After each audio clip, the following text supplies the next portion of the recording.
ഒരു കൈന്റെ അവിടെ നിന്ന് വിട്ടുപോയാൽ എനിക്ക് 10 കൈ നിൽക്കുക. പിന്നെ ഞാൻ അതിനകത്ത് വിഷമിക്കുന്നത് അപ്പോട്ടെ. അല്ല, ഇതില് വേറെ ആള് ഷൈൻ നികത്തിനായിട്ട് അദ്ദേഹത്തിന് അഡ്വാൻസ് കൊടുത്തു, ആ പൈസ തിരിച്ചു കിട്ടി. ഞാൻ പറഞ്ഞു ഇത് ഒരിക്കലും ഷെയ്നോ അവർ വീട്ടുകാരോ ഒന്നുമല്ല. ഇതിന്റെ ഇടക്ക് ഞാൻ പറഞ്ഞു ഒരു ആവശ്യമില്ലാത്ത കുറെ ആളുകൾ എല്ലാ ആർട്ടിസ്റ്റും ഇത് കിട്ടേണ്ടത് കിട്ടണമല്ലോ, നമുക്ക് അറിയാനുള്ള അറിയണം. ഒരുപാട് അടികൾ വരും, ചവിട്ടിത്താത്തകൾ വരും, ഇൻസൾട്ടുകൾ വരും. അപ്പൊ നേരത്തെ ജേട്ടൻ പറഞ്ഞ ഇൻസൾട്ട് ആണ് ലോകത്തെ ഏറ്റവും വലിയ എന്ത്. അപ്പൊ വിചാരിച്ചാൽ എവിടെയും സിനിമയ്ക്ക് കയറാമായിരുന്നു. ഒരു IAS ഉദ്യോഗസ്ഥനാണ്, പുള്ളി ഒരു കോൾ ചെയ്താൽ മതി, എന്റെ മോള് സിനിമയിൽ അഭിനയിക്ക് ഒരു ചാൻസ് കൊടുക്കുന്നു പറഞ്ഞാൽ ഈസിയാണ്. ഹലോ, ഞാൻ ഡയറക്ടറാണ്. പറഞ്ഞോളൂ ഡയറക്ടർ സാർ കൊണ്ടാണ് അഭിനയിപ്പിക്കാൻ വേണ്ടി വിളിച്ചാണ്. പറഞ്ഞോളൂ സാർ, പറഞ്ഞോളൂ ടീച്ചർ, ഇങ്ങനെ പറയുന്നത്. ഈ ആഷിഖ് ഖാലുവിനെ കംഫർട്ടാക്കി, അയാളെ നമ്മൾ ഹാപ്പി ആക്കി ഒരു സെറ്റിൽ കൊണ്ടുവന്ന ബ്രോ, അയാൾ മാജിക്കുകൾ ഉണ്ടാക്കും. മാജിക്കുകൾ അയാൾ കണ്ടു, അയാളുടെ കാലമാണ് വരാൻ പോകുന്നത്.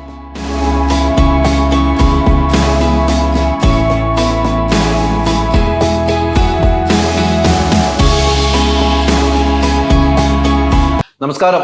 ഞാൻ ഇന്നലെ ഒരു സിനിമ കണ്ടു, സാജിദയുടെ കൽബ് എന്നാണ് എനിക്ക് തോന്നിയത്. കാരണം സാജിദ ഈ സിനിമയായിട്ട് ഒരു 5 വർഷം മുമ്പ് ഞാൻ ഈ കഥ കേട്ടതാണ്.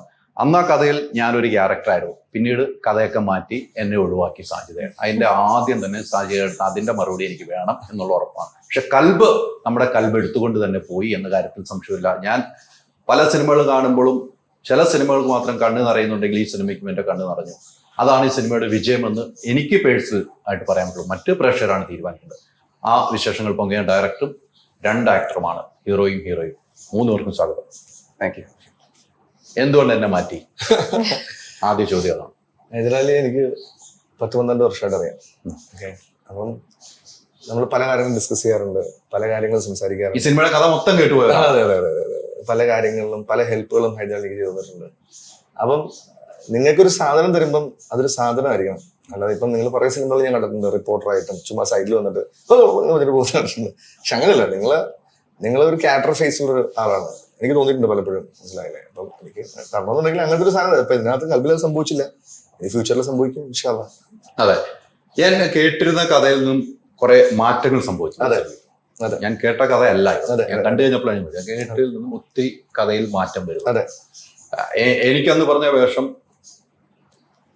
നായകന്റെ ഒരു മാമയുടെ വേഷമായിരുന്നു. ആ വേഷം ഇതിനകത്തില്ലായിരുന്നു. ആ സബ്ജക്ട് മൊത്തം സബ്ജക്റ്റ് മാറി.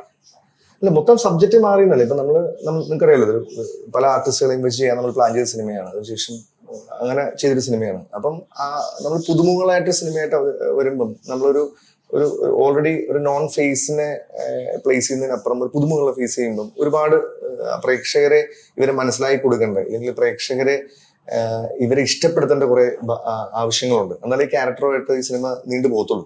എന്ന് പറഞ്ഞാൽ 2:20 ഇപ്പോൾ അതിന്റെ ലെങ്ത്. അപ്പൊ 2 ഇങ്ങനെ പുതിയ ആൾക്കാരെ കണ്ടുകൊണ്ടിരിക്കുമ്പോൾ, അല്ലെങ്കിൽ നിങ്ങൾ നേരത്തെ പറഞ്ഞ പോലെ ഇവരിലൂടെ നിങ്ങളുടെ കണ്ണ് നിറഞ്ഞെന്ന് പറയുമ്പോൾ, ഇതുവരെ കാണാത്ത കുറച്ച് ആൾക്കാരുടെ ജീവിതത്തിലൂടെ അതിനകത്ത് കുറച്ച് മാറ്റങ്ങൾ അനിവാര്യമായിരുന്നു. ആ അനിവാര്യം ഞാനും സുഹൈലിന്റെ റൈറ്ററുമായിട്ട് സംസാരിച്ച് ഞങ്ങൾ ഓരോ ഡിസ്കഷനിലൂടെയാണ് ഇങ്ങനൊരു സ്റ്റൈലിലേക്ക് നമ്മൾ. കാരണം ഇവരെ ഇഷ്ടപ്പെടുത്തണം, ഇവരെ രജിസ്റ്റർ ചെയ്യണം, ഇവര് എവിടെ ഉള്ളതാണ് രജിസ്റ്റർ ചെയ്യണം. ഇല്ലെങ്കിൽ നമുക്ക് നേരെ അവരെ ലാൻഡ് ചെയ്താൽ മതി, കൊണ്ടുപോകുന്ന ക്യാരക്ടേഴ്സ് നമ്മൾ ലാൻഡ് ചെയ്താൽ മതി. ഇതാണ് നമ്മുടെ ഹീറോ, ഇത് നമ്മുടെ ഹീറോ, ഇതല്ല. ഇത് നമ്മൾ പതുക്കെ നെയ്തെടുക്കണം. അതിനുള്ള ശ്രമമാണ് നമ്മൾ ചെയ്തിരിക്കുന്നത്. അത് ഇപ്പൊ നിങ്ങൾ നേരത്തെ പറഞ്ഞ പോലെ ഹൈദരാലിയുടെ കണ്ണ് നിറഞ്ഞു എന്ന് പറഞ്ഞപ്പോൾ സന്തോഷമുണ്ട്. അതാണ് ഈ സിനിമയുടെ വിജയം എന്ന് ഞാൻ വിശ്വസിക്കുന്നു. പ്രണയം 7 തലത്തിൽ, അതാണ് 7 തലങ്ങളാണ്. 7 തലങ്ങളിലാണ് അത് കൃത്യമായി എഴുതി പോകുന്നുണ്ട്. അതെ അതെ, മൗത്ത് വരെ കൊണ്ടുവയ്ക്കുകയാണ്. അതെ അല്ലെ? ആ ഒരു പ്രണയം സാജിദയുടെ കൽബില് അത്തരമൊരു പ്രണയം ഉണ്ടായിട്ടുണ്ട്. അല്ലെ, ഞാൻ പറഞ്ഞില്ല, ലോകത്ത് പ്രണയം ഏറ്റവും ബ്യൂട്ടിഫുൾ ആയിട്ടുള്ള വികാരം. അപ്പൊ എന്റെ പ്രണയം എന്ന് പറയുന്നത് ഇപ്പം ഒരു പെണ്ണിനോട് തോന്നുന്ന പ്രണയത്തിനപ്പുറം നമ്മുടെ കൽബിന്റെ ഏറ്റവും ബ്യൂട്ടിഫുൾ ഇമോഷനാണ് പ്രണയം. അത് എനിക്ക് പലരോടും തോന്നിയിട്ടുണ്ട്, പെൺകുട്ടി തോന്നിയിട്ടൊന്നുമില്ല. എനിക്ക് വയസ്സറിച്ച കാലം മുതൽ എനിക്ക് ഒരു കൊള്ളാലോ ഇപ്പം എനിക്ക് തോന്നാറുണ്ട്. എല്ലാവർക്കും ഉണ്ടാകുന്നതാണ്. ആ വികാരമാണല്ലോ മനുഷ്യനെ മുന്നോട്ട് നയിക്കുന്നത്. എന്നാൽ കൽബിലൂടെ ഞാൻ പറയാൻ ഉദ്ദേശിച്ചത് ഒരിക്കലും അങ്ങനെ ഒരു പ്രണയം മാത്രമല്ല. എല്ലാവർക്കും ഒരു ഇഷ്ടമുണ്ട്, ഒരു കൽബായിട്ട് ബന്ധമുണ്ട്. അവന്റെ ഇപ്പം നമ്മുടെ വാപ്പമാരോട് നമുക്കൊരു ബന്ധമുണ്ട്, നമ്മുടെ ഉമ്മമാരോട് ബന്ധമുണ്ട്, നമ്മുടെ കൂട്ടുകാരോട് ബന്ധമുണ്ട്. ഇതെല്ലാം കൽബിന്റെ ഇമോഷൻസ് ആണ്. അവര് ഒന്ന് മോൻ കെടുത്താൽ നമ്മുടെ നെഞ്ചിലൊരു വിങ്ങലുണ്ടാവും. ആ വിങ്ങലാണ്. അപ്പൊ എനിക്ക് എന്നെ മോർ ഇൻ ടു 100% ലവ് സ്റ്റോറിയാണ്. എന്നാൽ കൂടെ ഇത് ഒരുപാട് ബന്ധങ്ങളാണ്. ഈ കൽബിന്റെ പല പല വേർഷൻ ഓഫ് ലവ് ആണ് നമ്മൾ ഈ സിനിമയിലൂടെ പറയാൻ ഉദ്ദേശിച്ചിരിക്കുന്നത്. അതാണ് നിങ്ങൾ ഇന്നലെ കണ്ട സിനിമ. അപ്പൊ നേരത്തെ പറഞ്ഞ പോലെ 7 സ്റ്റേജസ് ആണ്. അത് നമ്മൾ ഇതിന്റെ ഒരു സൂഫി പ്രണയ ഫിലോസഫിയിൽ പറയുന്നത്, ഒരു ഹൃദയം പ്രണയത്തിലാണെങ്കിൽ അത് 7 സ്റ്റേജിലൂടെ കടന്നു പോകണമെന്നാണ് പറയുന്നത്. ഹുബ്, ഉൻസ്, ഇഷ്ക്, അക്കീദത്ത്, ഇബാദത്ത്, ജുനൂൻ, മൗത്ത്. അപ്പം അതൊരു സൂഫി ഫിലോസഫിയാണ്. അപ്പം നമ്മൾ ആ അത്രയും പോയട്രിക് ആയിട്ട് സംഭവത്തിന് എടുത്തിട്ട് വളരെ സാധാരണക്കാരില് നമ്മൾ എല്ലാവരും അതാണ്. അത് ഒരിക്കലും ഭയങ്കര ഫിലോസഫിക്കലായിട്ട് സിനിമ പറയണമെന്ന്, ഭയങ്കര റിയലിസ്റ്റിക് ആയിട്ട് സിനിമ പറയണമെന്നല്ല. എല്ലാവരിലും സംഭവിക്കുന്ന ഈ സെയിം ഇമോഷൻ തന്നെയാണ്. അതാണ് നമ്മൾ പറഞ്ഞിരിക്കുന്നത്. എന്നാൽ ഇതിൽ നമ്മൾ ഈ സിനിമ മുന്നോട്ട് വെക്കുന്നതിന്റെ 8ാമത്തെ സ്റ്റേജാണ്. അത് സൂഫി ഫിലോസഫി പറഞ്ഞിട്ടില്ല. ആ 8ാമത്തെ സ്റ്റേജാണ് നിങ്ങൾ ഈ കണ്ട എന്റെ കൽബ്. അതാണ് 8ാമത്തെ ആണ് അല്ലെ? തീർച്ചയായിട്ടും പുതുമുഖങ്ങളെ കുറെ പേരെ കൊണ്ടുവന്ന ആളാണ് വിജയ് ബാബു അല്ലെ, തങ്കമാലി ഡയറീസ്. ഞാൻ ചോദിച്ചു താങ്കൾക്ക് വട്ടാണോ എന്ന് ഞാൻ ചോദിച്ചു. പട്ടിയെ വെച്ച് സിനിമ എടുക്കുന്നു, പുതുമുഖങ്ങളെ വെച്ച് സിനിമ വട്ട യഥാർത്ഥത്തിൽ വട്ടുണ്ടോ എന്ന് പുള്ളിക്കകത്ത് ഒരു വട്ടാണ് എന്ന് വെച്ചാൽ വട്ടാണ് മാറ്റല്ലോ. പക്ഷെ സിനിമ നല്ലതാകും.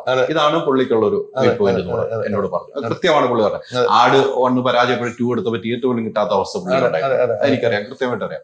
അന്നും ആളുകൾ ചോദിച്ചു തിയേറ്ററിൽ നിൽക്കുന്ന വട്ടാണോ എന്ന് ചോദിച്ചു. അതേ ചോദ്യമാണ് ഞാൻ കുറച്ചു മുമ്പ് വിജയ് ബാബുവിന്റെ ഉന്നയിച്ചത്. പക്ഷെ ഈ സിനിമ പൊതുവെ നമ്മൾ ചർച്ച ചെയ്യപ്പെടുന്ന ഒരു സബ്ജക്റ്റ് ആയി മാറിയിട്ടുണ്ട്. എനിക്ക് സാജൻ സിനിമ ഹിന്ദി ഇത്തരം ഒരു പ്രണയമാണ് പറഞ്ഞു വെക്കുന്നത്. ഇങ്ങനെ ഒരു പ്രണയം അത് ഹിന്ദിയിലാണ്, പാട്ടുകളിലൂടെയാണ് ആ സിനിമ യാത്ര. ഇതും നല്ല നല്ല പാട്ടുകളാണ്. അതെങ്ങനെയാണ് ആ പാട്ടുകൾ യോജിച്ചു പോവാണ് പാട്ടുകൾ? അല്ല, ഞാൻ കുറെ അധികം മ്യൂസിക്കുകൾ കേൾക്കുന്നത്, കുറെ അധികം പാട്ടുകൾ കേൾക്കുന്ന ഒരാളാണ്. എനിക്ക് പാട്ടുകൾ ഭയങ്കര ഇഷ്ടമാണ്. ഞാൻ ഏറ്റവും കൂടുതൽ ഏറ്റവും കൂടുതൽ വിഷമങ്ങൾ വരങ്ങളും സന്തോഷങ്ങൾ വരങ്ങളും പാട്ട് കേൾക്കുന്ന ആളാണ്. അപ്പം പാട്ടുകൾ എൻ്റെ ലൈഫിൽ ഒരു അവിഭാജ്യ ഘടകമാണ്. അപ്പം ഞാൻ ചെയ്യുന്ന എല്ലാ സിനിമകളിലും, ഇപ്പം മോഹൻലാൽ ആണെങ്കിലും ഇടി ആണെങ്കിലും അതിനകത്ത് ഞാൻ ഒരു കോംപ്രമൈസും വരുത്തിയിട്ടില്ല. എൻ്റെ പാട്ടുകൾ എന്ന് പറഞ്ഞാൽ, എൻ്റെ സിനിമയിലെ പാട്ടുകൾ എന്ന് പറയുന്നത് എൻ്റെ സിനിമയുമായിട്ട് ആദ്യമായിട്ട് പ്രേക്ഷകർ കമ്മ്യൂണിക്കേറ്റ് ചെയ്യപ്പെടുന്ന എൻ്റെ പാട്ടുകൾ വഴിയാണ്. ആ പാട്ടുകൾ അവരുടെ ഹൃദയത്തിൽ തങ്ങുന്നത്. ഈ സിനിമയിൽ ഈ പറഞ്ഞ പോലെ 7 സ്റ്റേജസ് നമ്മൾ പറയുമ്പം നമുക്ക് ആ പാട്ട് 2.5 മണിക്കൂർ ഒരു പടത്തിന്റെ ലെങ്ത്, ഈ ലെങ്ത്തിൽ ഇത്രയും സ്റ്റേജസ് കാണിക്കണമെന്നുണ്ടെങ്കിൽ അതിന്റെ ഈസി വേ എന്ന് പറയുന്നത് പാട്ടാണ്. അതാണ് നമ്മൾ 18ഓളം പാട്ടുകൾ ഈ സിനിമയിൽ. ഒരിക്കലും നിങ്ങൾക്ക് ആ സിനിമ കാണുമ്പം ഇത് ബാക്ക് ടു ബാക്ക് പാട്ടുകൾ തോന്നില്ല. കാരണം അത്രയും ബ്യൂട്ടിഫുൾ ആയിട്ടാണ് എൻ്റെ മ്യൂസിക് ഡയറക്ടേഴ്സ്. പ്രകാശ് അലക്സ്, ഞാൻ ഹാർട്സ് ഓഫ് പ്രകാശ് അലക്സ്. കാരണം അതിന്റെ ബാക്ക്ഗ്രൗണ്ട് സ്കോറും പാട്ടുകളും വിമൽ നാസർ, നിഹാൽ സാദിഖ്, 3 ആളുകളാണ്. വിമൽ നാസറും നിഹാൽ സാദിഖും പുതിയ ആൾക്കാരാണ്. പ്രകാശ് അലക്സ് ആണ് ഇച്ചിരി കുറെ സിനിമകളുടെ ബാക്ക്ഗ്രൗണ്ട് സ്കോർ വർക്ക് ചെയ്തിട്ടുള്ള. മോഹൻലാലിന്റെ ഒക്കെ ബാക്ക്ഗ്രൗണ്ട് സ്കോർ പ്രകാശാണ് കുറെ സിനിമകൾ ചെയ്തിട്ടുണ്ട്. അവരുടെ 3 പേരുടെയും ഹാർഡ് വർക്കാണ് ഇതിന്റെ പാട്ടുകൾ. പിന്നെ ഇതിന്റെ ലിറിക്സ്, അതായത് സുഹൈൽ എം കോയ, അതായത് ജാതിക്ക തോട്ടവും സൂപ്പർ ശരണ്യ, അശുഭ മംഗളകാരി എന്ന് പെണ്ണുങ്ങളെ ഉപമിച്ച ലിറിക്സിസ്റ്റ് ആണ്. അപ്പൊ അത് ഇത്ര ബ്യൂട്ടിഫുൾ ആയിട്ടാണെന്നാണ്. അപ്പം അതിന്റെ സുഹൈൽ എന്ന് പറയുന്ന ഒരു ബ്രില്യൻ ലിറിക്സിസ്റ്റിന്റെ സുഹൈലിന്റെ കോറായിട്ട് കൂടിയാണ് എന്റെ ഒരു ബ്ലെൻഡാണ്. കാരണം ഞാൻ ഭയങ്കര സിനിമാറ്റിക് സിനിമകളുടെ ഇഷ്ടപ്പെടുന്ന ആളുകളാണ്. ഭയങ്കര ലൗഡാണ് എനിക്ക് ഇഷ്ടപ്പെടുന്ന സിനിമകൾ അങ്ങനെയാണ്. അപ്പൊ എനിക്ക് ഒരിക്കലും ഒരു റിയലിസ്റ്റിക് സിനിമയോ ചെയ്യാൻ പറ്റുന്നതല്ല. പക്ഷെ എനിക്ക് ഇഷ്ടപ്പെടുന്ന സാധനം പ്രേക്ഷകർ കാണിക്കാൻ ഇഷ്ടം. അപ്പൊ എന്റെ ഏറ്റവും സ്ട്രോങ് ഏരിയയായിട്ട് ഞാൻ കാണുന്നത് ഈ പറയുന്ന ഒരു കാരണം നിങ്ങൾ ആലോചിച്ചാൽ മനസ്സിലാവും. പണ്ട് നമ്മുടെ സിനിമ കാണുന്നത് എങ്ങനെയാ? മമ്മൂക്ക ഉപയോഗിച്ച ഷർട്ട്, ഇല്ലെങ്കിൽ ലാൽ സാർ ഉപയോഗിച്ച കാറ്, പജറോയിൽ വരുന്നത് പജറോ. നമ്മൾ സിനിമയിൽ കാണുമോ പജറോ ആദ്യമായിട്ട്? പക്ഷെ ഇന്നത്തെ സിനിമയിലെ നായകന്മാര് നമ്മളെയും വലിയ ദാരിദ്ര്യം, മനസ്സിലായില്ലേ? അപ്പം അത് ഞാൻ മോശമെന്നല്ല പറയുന്നത്. പക്ഷെ എന്റെ സിനിമ എന്ന് എനിക്ക് എത്തിപ്പെടാൻ പറ്റാത്ത, എനിക്ക് കിട്ടാൻ പറ്റാത്ത സാധനം സിനിമയിൽ കാണുമ്പോഴാണ് എന്നെ എപ്പോഴും എക്സൈറ്റ് ചെയ്യിപ്പിച്ചിട്ടുള്ളത്.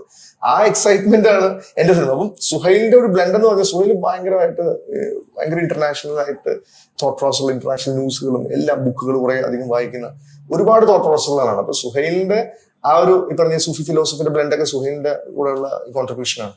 ആ കോൺട്രിബ്യൂഷനാണ് സിനിമ ഇത്രത്തോളം നേരത്തെ പറഞ്ഞ പോലെ ഹൃദയവേദനമാക്കുന്നത്. തീർച്ചയായിട്ടും എല്ലാ ഇതും ഞാൻ പറയുന്നില്ല. നല്ലൊരു സിനിമയുടെ ഭാഗമായി അല്ലേ? അതെ. ഒരു സിനിമ ആദ്യം റിലീസായ മൈക്ക് സിനിമ, 2ാമത്തെ സിനിമ കൽബ്. ഇത് ശരിക്കും കൽബ് എടുത്തു. Thank you. എനിക്ക് പേഴ്സണലി ഉള്ള അഭിപ്രായം, നമ്മുടെ കൽബ് നിങ്ങൾ കൊണ്ടുപോയി. പ്രണയിക്കാത്തവരാരുമില്ല, എല്ലാവരും പ്രണയിക്കാം. പക്ഷെ പ്രണയത്തിന് ഇത്ര 7 തലങ്ങളുണ്ടെന്ന് ഈ സിനിമ കണ്ടപ്പോഴാണ് മനസ്സിലായത്. അത് കൃത്യമായിട്ട് താങ്കൾ ചെയ്തു വെച്ചിട്ടുണ്ട്. ഒരു മാറ്റമില്ല. പല പ്രേക്ഷകർക്കും പല അഭിപ്രായങ്ങൾ. ഞാൻ പ്രേക്ഷക നിലയിൽ മാത്രമാണ് ഈ കാര്യങ്ങൾ പറയുന്നത്. ഈ സബ്ജക്ട് കേട്ടപ്പോൾ എനിക്കറിയാം സാജിദ് ആരെയൊക്കെ സമീപിച്ചെന്ന് എനിക്കറിയാം. അതിന്റെ കുറെ കാര്യത്തിൽ കൂടെ നടന്ന ആളാണ്. ഈ സബ്ജക്ട് താങ്കൾക്ക് എത്തിയപ്പോൾ താങ്കൾക്ക് എന്താണ് ആദ്യം തോന്നിയത്? ഞാൻ കൽബ് ആദ്യം കേൾക്കുന്നത് ഡിസംബർ 2022 ത്രൂ വിജയ് സാറ് ഞാൻ സാജിദിനെ ഞാൻ പരിചയപ്പെടുന്നത്. പുള്ളി നെറേറ്റ് ചെയ്തപ്പോൾ തന്നെ കണ്ണിലൊരു തിളക്കം ഉണ്ടായിരുന്നു. കാരണം എനിക്ക് അറിയാനും അത്രയ്ക്ക് പേഴ്സണൽ ആയിട്ടുള്ള ഒരു കഥയാണ് കൽബ്.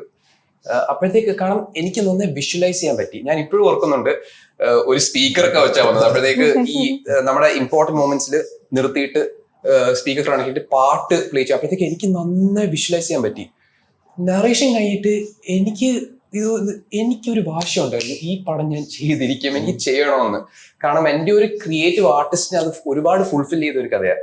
പിന്നെ സാജിദ് പറഞ്ഞ പോലെ തന്നെ നമ്മുടെ പഴയ പടങ്ങൾ കണ്ട നമ്മുടെ ലാൽ സാറും മമ്മൂക്ക് സാറും ബോളിവുഡിൽ നമ്മള് പഴയ ഷാറുഖ് ഖാൻ, ഋതിക് റോഷൻ മൂവീസ് കാണുമ്പോൾ നമ്മളൊരു കാണുമ്പോൾ ഇങ്ങനത്തെ ഒരു ആളെ പൊളിച്ചേനെ ഒരു എസ്കേപ്പിസം ഉണ്ട് ഒരു പടത്തിന്. കാരണം നമ്മളൊരു പടം കാണുമ്പോൾ നമ്മളെ ലോകത്തിലോട്ട് എസ്കേപ്പ് ചെയ്യണം ആ 2.5 മണിക്കൂർ. അങ്ങനത്തെ എക്സ്പീരിയൻസ് അതാ ഒരു സിനിമേന്റെ ഒരു മാജിക്.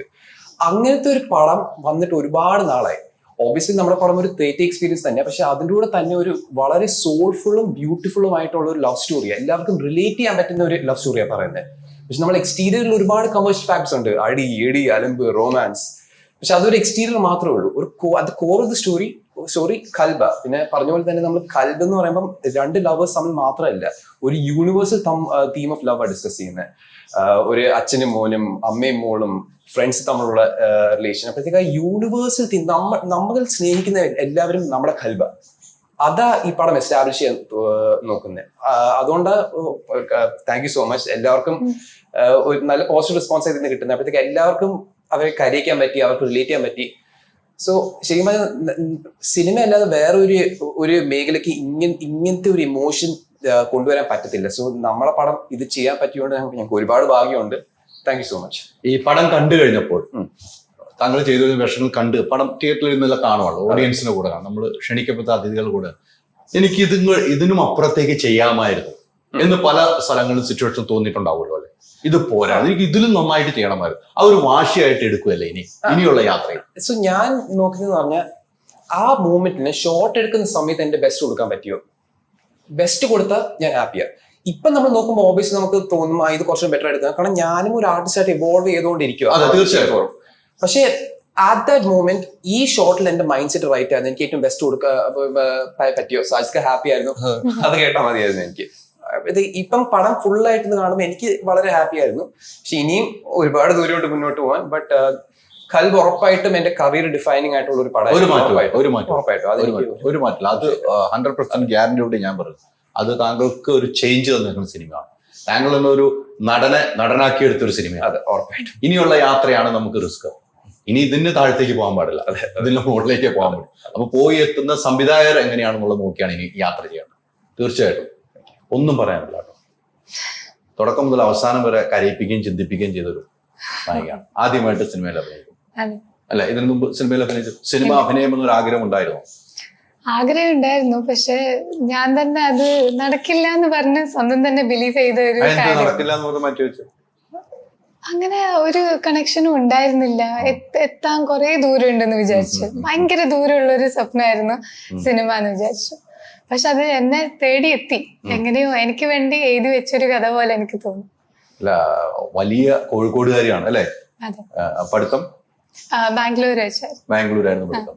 അറിയപ്പെടുന്ന ഫാദറിന്റെ മോളാണ് അല്ലെ? എല്ലാ രീതിയിലും അറിയപ്പെടുന്നത്. ഞാൻ സാജിന്റെ അടുത്ത് സംസാരിച്ചു. എനിക്കൊരു കാര്യം പറയണ്ടത്, അതായത് ഞാൻ നെസ്റ്റിന്റെ ഇൻസ്റ്റഗ്രാമില് ഒരു പാട്ട് കാണുവാണ്, ഗിറ്റാർ വെച്ച് പുള്ളിക്കാരി പാടുന്നത്. അപ്പൊ എനിക്ക് ഫസ്റ്റ് അട്രാക്ട് ചെയ്ത വോയിസ് ആണ്. ഭയങ്കര ഹസ്കി ആയിട്ടുള്ള, ഭയങ്കര എന്താ പണ്ട് റാണി മുഖർജിയുടെ പോലെ എനിക്ക് ഭയങ്കര ഇഷ്ടം റാണി മുഖർജി. അപ്പം ആ വോയിസിൽ ഒരു ഫീലിംഗ് ഉണ്ട്, എന്റെ പടത്തിന്റെ ഫീൽ അതിനകത്തുണ്ട്. ഞാൻ ഒരു മെസ്സേജ് അയച്ചത്, നെസ്റ്റിൻ ഞങ്ങളൊരു ഡയറക്ടറാണ്, നിങ്ങളുടെ പേരൻസോട് സംസാരിച്ചിട്ട് നിങ്ങൾക്ക് സിനിമയിൽ കാസ്റ്റ് ചെയ്യണമെന്ന് ഒന്ന് കൊച്ചു വരാൻ പറ്റുമെന്ന് ചോദിച്ചു. അങ്ങനെ നെസ്റ്റിന്റെ ഒരു റിലേറ്റീവ് കൂടി ഓഫീസിൽ വന്നു. ഇത് ഞാൻ സംസാരിച്ചു. ഓക്കെ, അപ്പൊ പറഞ്ഞ ഇതേപോലെ ഞാൻ 2-3 സീൻസ് ചെയ്ത് നോക്കി, നന്നായിട്ടുണ്ട്. അപ്പൊ നെസ്റ്റിൻ പറഞ്ഞ ഇതേപോലെ എന്റെ ഫാദർ കളക്ടറാണ്. ഞാൻ പറഞ്ഞ ആരാ? പിന്നെ കളക്ടറാണ്, ചീഫ് സെക്രട്ടറി ആണ്. ഞാൻ ദൈവമേ, അതായത് ഞാൻ സിനിമയിൽ ജോസഫ് അലക്സ് ഞാൻ കളക്ടറിന്റെ ജീവിതത്തിൽ കണ്ടിട്ടില്ല. അപ്പൊ പറഞ്ഞ് പിന്നെ എനിക്ക് കഥ കേട്ടു, കഥയൊക്കെ എനിക്ക് ഇഷ്ടപ്പെട്ടു, ഞാൻ ചെയ്യാൻ റെഡിയാണ്, പക്ഷെ എന്റെ വാപ്പയോടൊന്ന് സംസാരിക്കണം. അപ്പൊ തന്നെ എന്റെ മുട്ടിടിച്ചു തുടങ്ങി. അപ്പൊ ഞാനിങ്ങനെ ദൈവം അപ്പൊ എന്ത് ചെയ്യാം? അപ്പൊ ഞാൻ വാപ്പയോടാണ്, വാപ്പ ഡൽഹിയിലാണ്. അപ്പം ഞാൻ എന്നെ വിളിച്ചോളാൻ നമ്പർ എടുക്കാൻ പറഞ്ഞു. കുറച്ച് കഴിയുമ്പോൾ എനിക്ക് കോൾ വരുവാണ്. ഞാൻ ഷക്കീലാണ്, സജിത്ത് മോളെ അടുത്ത് പറഞ്ഞിരുന്ന കാര്യങ്ങളൊക്കെ. ഞാൻ പറഞ്ഞു ഓക്കെ സർ. നമുക്കൊരു ക്വിക്ക് വീഡിയോ കോൾ ഇന്ന് വൈകുന്നേരം 6 o'clock ചെയ്യാൻ പറ്റുമോ? ഓക്കെ 6 o'clock ചെയ്യാം എന്ന് പറഞ്ഞു. അപ്പം ഞാൻ ദൈവമേ 6 o'clock പുള്ളിയുടെ സെക്രട്ടറി എന്നെ വിളിച്ചു. സെക്രട്ടറി സാറുമായിട്ട് 6 o'clock മീറ്റിംഗ് ഉണ്ട്. ഞാൻ വീട്ടിൽ പോയി മുടിയൊക്കെ നേരെ എഴുതി ഒരു ഫുൾ സ്ലീവ് ഷർട്ടൊക്കെ ഇട്ട് ഇവിടം വരെ ബട്ടൺസ് ഒക്കെ ഇട്ട് നേരെ ഇങ്ങനെ ലാപ്ടോപ്പ് ഒക്കെ തുറന്നിരിക്കുക. ഏതാ ദൈവമേ കളക്ടർ വരും എന്ന് പറഞ്ഞ് ഞാൻ ഇങ്ങനെ വീഡിയോ കോൾ ഇങ്ങനെ റിങ്ങടിക്കുന്നു. ഞാൻ ഇങ്ങനെ അറ്റൻഡ് ചെയ്തതും ഒരാളിങ്ങനെ ദഫും പിടിച്ച് നിൽക്കുകയാണ്. ദഫൊക്കെ പിടിച്ചിട്ടുണ്ട് എന്ന് തോന്നുന്നു. സജത് ഞാൻ പാട്ടൊക്കെ പാടും, ഞാൻ പാട്ട് പാടും. ഓ പിന്നെ പുള്ളി എൻ്റെ അടുത്ത് പറയുന്നത് മൊത്തം മനസ്സിലായല്ലേ, ഇന്ത്യയിലെ ടോപ്പ് അല്ലെങ്കിൽ ലോകത്തെ ഏറ്റവും ബ്യൂട്ടിഫുൾ സിംഗേഴ്സിനെ കുറിച്ചിട്ടാണ്. അപ്പൊ എനിക്ക് മനസ്സിലായി എങ്ങനെ നെസ്നൻ ഈ ക്യാരക്ടർ അഭിനയിച്ചതില് ഒരു അത് ഇവരുടെ ആ ഫാദറിന് കലയോടുള്ള ഒരു പാഷനാണ്, ഇല്ല ഇഷ്ടമാണ്. അന്ന് തന്നെ നമ്മൾ ഈ പടം ചെയ്യുന്നു എന്ന് പറഞ്ഞു.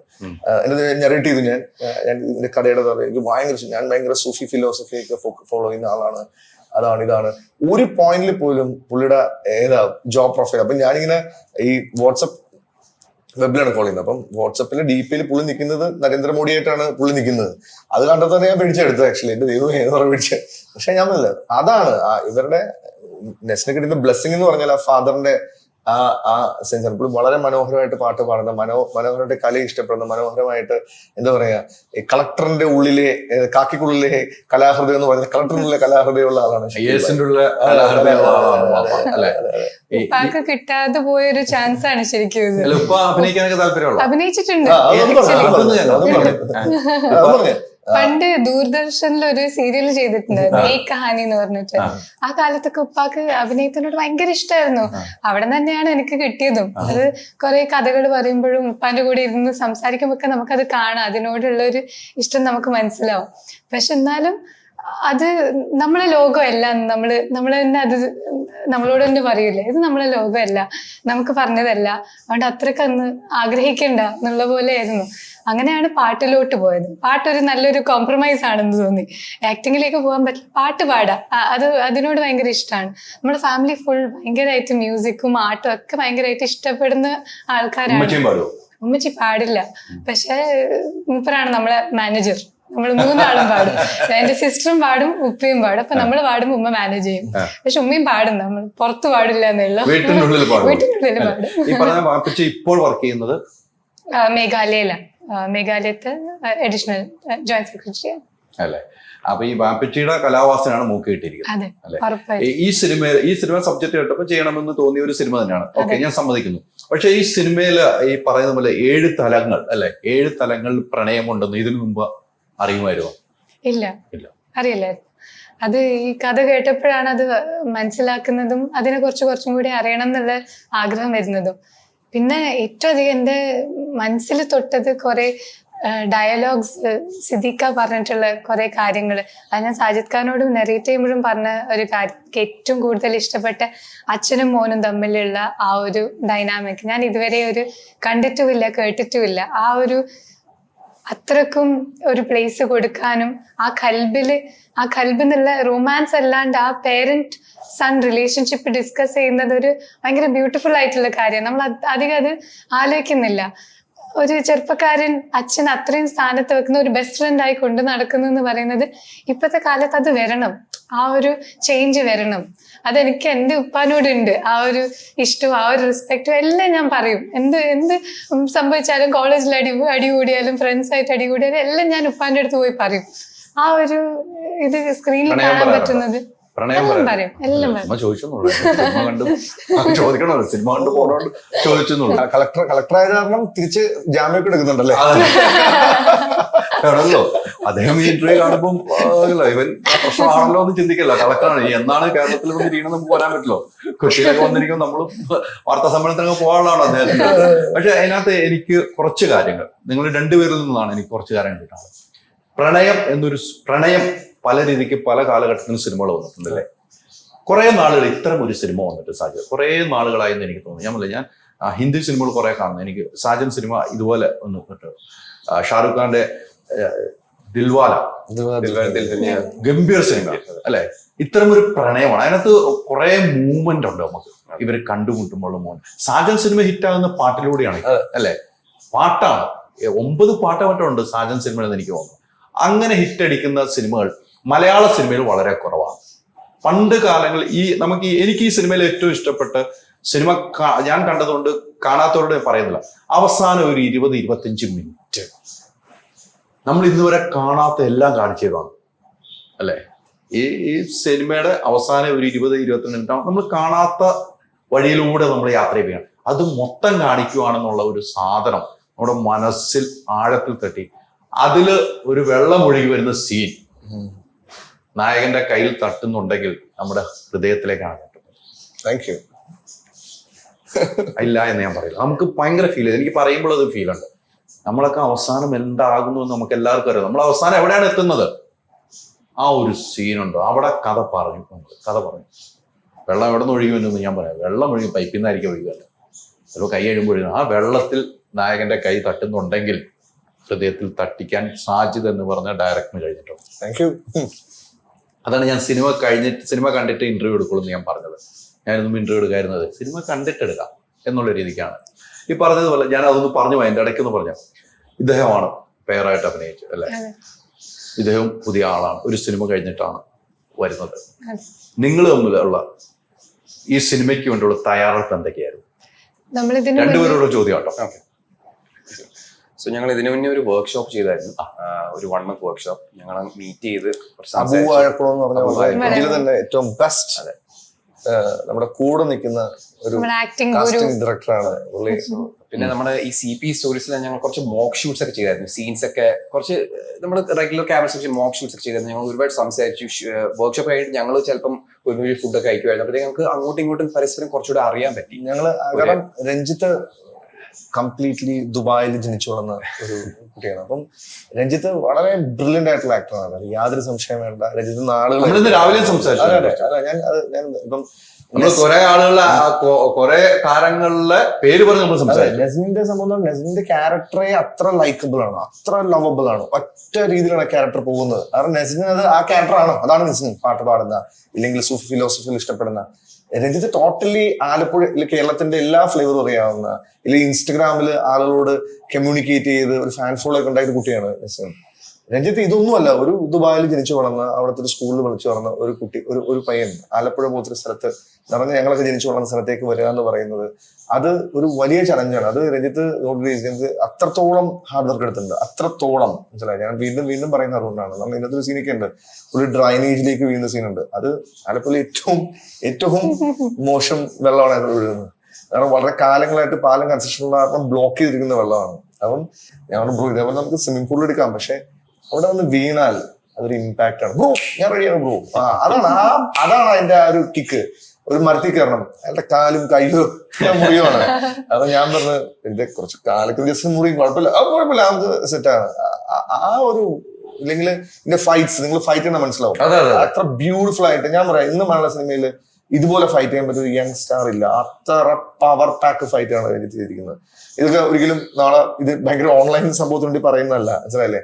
അത്രത്തോളം നമ്മളൊരു സാധനം മനസ്സിൽ കണ്ട അതിന്റെ 4 മീറ്റർ അപ്പുറത്ത് തരാനുള്ള കേപ്പബിലിറ്റി രഞ്ജിത്തുണ്ട്. ഇമോഷണൽ സീക്വൻസ് ഒക്കെ വളരെ ബ്യൂട്ടിഫുൾ ആയിട്ട് കൈകാര്യം ചെയ്യാനുള്ള കഴിവുണ്ട്. അങ്ങനെ ഞാൻ പറഞ്ഞു, ഇവർ രണ്ടുപേരുടെയും കെമിസ്ട്രി തന്നെയാണ് സിനിമ, ഇവർ രണ്ടുപേരുടെയും ബ്ലെൻഡ് തന്നെയാണ് സിനിമ, ഇവർ രണ്ടുപേരുടെയും പെർഫോമൻസ് തന്നെയാണ് ഖൽബ്.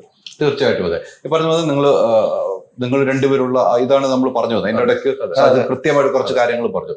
നിങ്ങൾ വർക്ക്ഷോപ്പ് ഉണ്ടായിരുന്നു, ഈ വർക്ക്ഷോപ്പിൽ വെച്ചാണല്ലോ നിങ്ങൾ കൂടുതൽ ആദ്യം പരിചയപ്പെട്ടത്. സിങ്കായി വരാൻ കഥയിലോട്ട് ഒരുപാട് ഗുണം ചെയ്തു. നിങ്ങൾ ആദ്യം കണ്ടുമുട്ടുമ്പോൾ എന്താണ് പറഞ്ഞത്? സോ ഞാൻ ശരിക്കും പറഞ്ഞ നസ്നി നേരത്തെ തന്നെ ഈ പ്രോജക്റ്റിൽ ഓൾറെഡി ഉണ്ടായിരുന്നു. അപ്പോഴത്തേക്ക് ഞാൻ വന്നപ്പം എനിക്കൊന്ന് സാധിക്കുക എന്നോട് പറഞ്ഞത് ഇതാ നമ്മുടെ ഹീറോയിനായിട്ട് കാസ്റ്റ് ചെയ്യാനുള്ള ഗേളിനെ ഉദ്ദേശിക്കുന്നത്. എനിക്ക് അത്രയ്ക്ക് ഐഡിയ ഇല്ലായിരുന്നു. എനിക്ക് അറിയായിരുന്നു പുള്ളിക്കാരി പാട്ട് പാടും, ആർട്ടിസ്റ്റാ, അത് പറഞ്ഞിട്ടുണ്ട്, അത്രയുമേ അറിയത്തുള്ളായിരുന്നു. പിന്നെ ഞാൻ പറഞ്ഞു ഓക്കെ കുഴപ്പമില്ല, ഇത് എൻ്റെ ഒരു സെക്കൻഡ് പടമാണ്, എൻ്റെ ഒരു ലേണിംഗ് എക്സ്പീരിയൻസ് തന്നെ, അത് നമുക്ക് വരുന്നിടത്ത് വെച്ച് കാണാം ആ രീതിയിലാണ്. പക്ഷെ ഞങ്ങൾ മീറ്റ് ചെയ്തപ്പോൾ ഞങ്ങൾക്ക് ഒരു ഇൻസ്റ്റന്റ് കെമിസ്ട്രി ബിൽഡ് ചെയ്യാൻ പറ്റി. അത് ശരിക്കും ഒരു ഭാഗ്യം തന്നെ. കാരണം പറഞ്ഞ പോലെ തന്നെ ഈ 2 ക്യാരക്ടേഴ്സ് ഈ കഥ മുന്നോട്ട് കൊണ്ടുപോകുന്നത്, ഈ ക്യാരക്ടേഴ്സിന്റെ ഇമോഷൻസിലേക്ക് അത് നിൽക്കുന്നത്. സോ ഞങ്ങൾക്ക് അത് സിങ്ക് ചെയ്തെടുക്കാൻ എളുപ്പം പറ്റി ഒരു മാസം കൊണ്ട്. പിന്നെ അത് മാത്രമല്ല, ഞങ്ങള് വല്ലപ്പോഴും കൊച്ചിയിലെ മോസ്റ്റ് ഓഫ് ദി വർക്ക്ഷോപ്പ് നടന്നു, പക്ഷെ വല്ലപ്പോഴും ആലപ്പുഴയിൽ പോകുമായിരുന്നു ഞങ്ങൾ. പിന്നെ ചില പ്രത്യേക കാറ്റമറ എന്ന് പറഞ്ഞൊരു ക്യാഫെ ഉണ്ട്. കാരണം അങ്ങനത്തെ ഒരു സോ നമ്മൾ ഒബ്വിയസ്ലി പടത്തിൽ കാണുന്ന ഒരു വേറൊരു ആലപ്പുഴയാണ്, നമ്മൾ സ്ഥിരം കാണുന്ന ഒരു ആലപ്പുഴയല്ല. ഒരുപാട് ഈ പോർച്ചുഗീസും വെസ്റ്റേണേഴ്സും ഒരു ഇന്റഗ്രേറ്റ് ചെയ്ത ഒരു ആലപ്പുഴ, ടൂർ ഗൈഡ്സ് ആയിട്ട് ഒരുപാട് പയ്യന്മാരുണ്ട്. സോ അങ്ങനത്തെ ആലപ്പുഴ ഞാൻ നേരത്തെ കണ്ടിട്ടില്ല. നമ്മളെപ്പോഴും നോക്കുന്ന ഈ ബാക്ക് വാട്ടേഴ്സും വെള്ളംകളി അങ്ങനത്തെ ഒരു വൈബ്, പക്ഷെ ഇത് വേറെ ഒരു കംപ്ലീറ്റ്ലി ഡിഫറെന്റ് ആലപ്പുഴയാണ്. സോ നമ്മുടെ സാജിക അങ്ങനത്തെ പിന്നെ അപ്പോഴത്തേക്ക് പുള്ളിയുടെ കഥ ഇത് ശരിക്കും അത്രയ്ക്ക് പേഴ്സണൽ ആയിട്ടുള്ള. സോ അവർ ചില ആൾക്കാരെ മീറ്റ് ചെയ്തു, അവിടുത്തെ വൈബ് അണ്ടർസ്റ്റാൻഡ് ചെയ്തു. അതിന് ഒരുപാട് ഒരു ആർട്ടിസ്റ്റിന് നിലയിൽ ഒരുപാട് ഗുണം ചെയ്തു ഈ ക്യാരക്ടറിനെ ബ്രിങ് ടു ലൈഫ് ചെയ്തപ്പം. എന്നെ മാത്രമല്ല പുള്ളിക്കാരിനെ. സോ നല്ലതായിരുന്നു. ഈ വന്ന വർക്ക്ഷോപ്പിൽ പങ്കെടുക്കുമ്പോഴാണ് നിങ്ങൾ നമ്മൾ കാണുന്നത്. അപ്പം ഈ പറഞ്ഞതുപോലെ മൈക്ക് സിനിമ കഴിഞ്ഞിട്ട് ഇരിക്കുകയാണ്, അതേ കുറിച്ചൊക്കെ ചോദിച്ചിരുന്നോ? ചോദിച്ചിരുന്നു. ഞാൻ കണ്ടപാട് ഞാൻ വിചാരിച്ചു എനിക്ക് അത്ര എക്സ്പീരിയൻസ് ഇല്ല, എങ്ങനെ അത് ഹാൻഡിൽ ചെയ്യുമെന്ന് എനിക്കറിയില്ല. നമ്മൾ വന്ന പാടെ തന്നെ അബൂക്ക നമ്മളെ കുറെ കംഫർട്ടബിൾ ആക്കി, 2-3 എക്സസൈസ് ചെയ്യിപ്പിച്ചു, കഥ പറയിപ്പിച്ചു. അപ്പൊ അങ്ങോട്ടും ഇങ്ങോട്ടും നമുക്ക് ഒരു ഐസ് ബ്രേക്ക് ചെയ്യാനുള്ള ഒരു അവസരം കിട്ടി. കുറെ സംസാരിച്ചു, നമ്മൾ കൂടെ പോയി ചായയൊക്കെ കുടിച്ച് സംസാരിച്ചു. അപ്പൊ തന്നെ നമ്മൾ തമ്മിലുള്ള ആ ഒരു ബോണ്ട്, ഇൻസ്റ്റന്റ് ആയിട്ടുള്ള ഒരു കണക്ഷൻ ഉണ്ടായിരുന്നു. അതിന് അത്ര ഹാർഡ് വർക്ക് വേണ്ടിയിരുന്നില്ല. പിന്നെ നമ്മൾ ഈ 1 മന്ത് സെഷനിൽ തന്നെ നമ്മളെ മേജർ സീക്വൻസസ് ഒക്കെ നമ്മൾ പ്രാക്ടീസ് ചെയ്ത് ഷൂട്ടൊക്കെ ചെയ്ത് വെച്ചിട്ടുണ്ട്. അപ്പൊ നമുക്ക് ആ ഡയലോഗൊക്കെ പഠിക്കാനുള്ള അവസരം മുന്നേ കിട്ടി. പിന്നെ നമ്മൾ സെറ്റിൽ പോകുമ്പോഴത്തേക്കും ആ ഡയലോഗ് പഠിക്കേണ്ട അതിന്റെ ആങ്സൈറ്റി ഇല്ല. ഇനി അങ്ങോട്ട് പെർഫോം ചെയ്യാം, ഇനി അങ്ങോട്ട് ആ ഫീലിംഗിലേക്ക് കയറാന്നുള്ളത് മാത്രമേ ഉള്ളൂ. അത് ഒരുപാട് ഗുണം ചെയ്തിട്ടുണ്ട്. അല്ലെങ്കിൽ നമ്മൾ ആ ഡയലോഗ് പഠിച്ചോ, ഇതെങ്ങനെ ഇവിടെ കൈവെക്കാൻ പറ്റുമോ അവിടെ വെക്കാൻ പറ്റുമോ, നമ്മൾ തമ്മിലുള്ള ആ ഒരു ഡിസ്കഷൻ ഉണ്ടെങ്കിൽ നമുക്ക് ആ ഫീലിംഗിലേക്ക് കയറാൻ പറ്റില്ല. അത്രയും ഭയങ്കര ജനറസ് ആയ, ഭയങ്കര ഒരു ജെന്റിൽമൻ ആയ ഒരു ആക്ടറാണ് രഞ്ജിത്ത്. അത്രക്കും സ്പേസ് എനിക്ക് തന്ന് അങ്ങോട്ടും ഇങ്ങോട്ടും ക്രിറ്റിസിസം കൊടുക്കാനും, ഇതിങ്ങനെ നോക്കിയാൽ കുറച്ചും കൂടി ബെറ്ററാ, എന്റെ ലൈഫിൽ ഉണ്ടായ എക്സ്പീരിയൻസ് വെച്ച് എനിക്ക് ഇങ്ങനെ പറഞ്ഞാൽ ബെറ്റർ ആവും തോന്നും, അങ്ങനെ തന്നെ എന്നോട് ഇങ്ങോട്ടും പറയും, ഇങ്ങോട്ട് തിരിയണം, അങ്ങോട്ട് പെർഫോം ചെയ്യുമ്പോൾ ഇന്ന കാര്യം കുറച്ചും കൂടി എവിഡന്റ് ആയിട്ട് പറയണം, ഞാൻ ഇവിടെ കൈവച്ചോട്ടെ, ഇങ്ങനെ ചെയ്തോട്ടെ. അതാവുമ്പോൾ നമ്മളെ തമ്മിലുള്ള ആ കംഫർട്ട് ഉണ്ടാവുമ്പോൾ അങ്ങോട്ടും ഇങ്ങോട്ടും പറയാനുള്ള സ്പേസ് ഉണ്ടാവുമ്പോൾ നമ്മുടെ പെർഫോമൻസ് അത്രയും ബെറ്റർ ആവുക ചെയ്തത്. നമ്മൾ തമ്മിൽ ആ ഒരു അണ്ടർസ്റ്റാൻഡിങ് ഉണ്ടായതുകൊണ്ടാണ് സ്ക്രീനിൽ കയറുമ്പോഴത്തേക്കും നമുക്ക് ആ ഒരു ക്യാരക്ടർ ആവാൻ പറ്റിയത്. തീർച്ചയായിട്ടും. ഡബും നമ്മൾ തന്നെയല്ലേ ചെയ്യുന്നത്. ആദ്യമായിട്ടൊരു സിനിമയിൽ ഈ ഒരു ശബ്ദത്തിൽ തന്നെ ഡബ് ചെയ്യാൻ കഴിഞ്ഞത് ഭാഗ്യമാണ്. ഭാഗ്യമാണ്. അത് ഒരു ഡയറക്ടർമാരും സമ്മതിക്കുന്നതല്ല, ഒരു പ്രൊഡ്യൂസറും സമ്മതിക്കുന്നതല്ല. പക്ഷെ ഈ ശബ്ദമാണ് ഈ സിനിമയ്ക്ക് ഹൈലൈറ്റ് ആയത്, അല്ലേ? അല്ല, ഈ സിനിമയിൽ ഒരാൾ പോലും, ഒരു ആർട്ടിസ്റ്റ് പോലും, അത് ക്രൗഡ് വോയിസ് അല്ലാതെ ഒരു ഡബ് ആർട്ടിസ്റ്റ് പോലും നമ്മൾ യൂസ് ചെയ്തിട്ടില്ല. കാര്യം സിനിമ എന്ന് പറയുന്നത് നമുക്ക് അവരുടെ വോയിസ് നമുക്ക് എത്രത്തോളം അത് വർക്ക് ചെയ്യാൻ പറ്റുമോ അത്രത്തോളം ഞങ്ങൾ വർക്ക് ചെയ്തിട്ടുണ്ട്. ഇതിനകത്ത് ഷൂട്ടിംഗ് കൂടുതൽ സമയം എടുത്തിട്ടുണ്ട് ഡബ് ചെയ്യാൻ വേണ്ടി ആക്ച്വലി.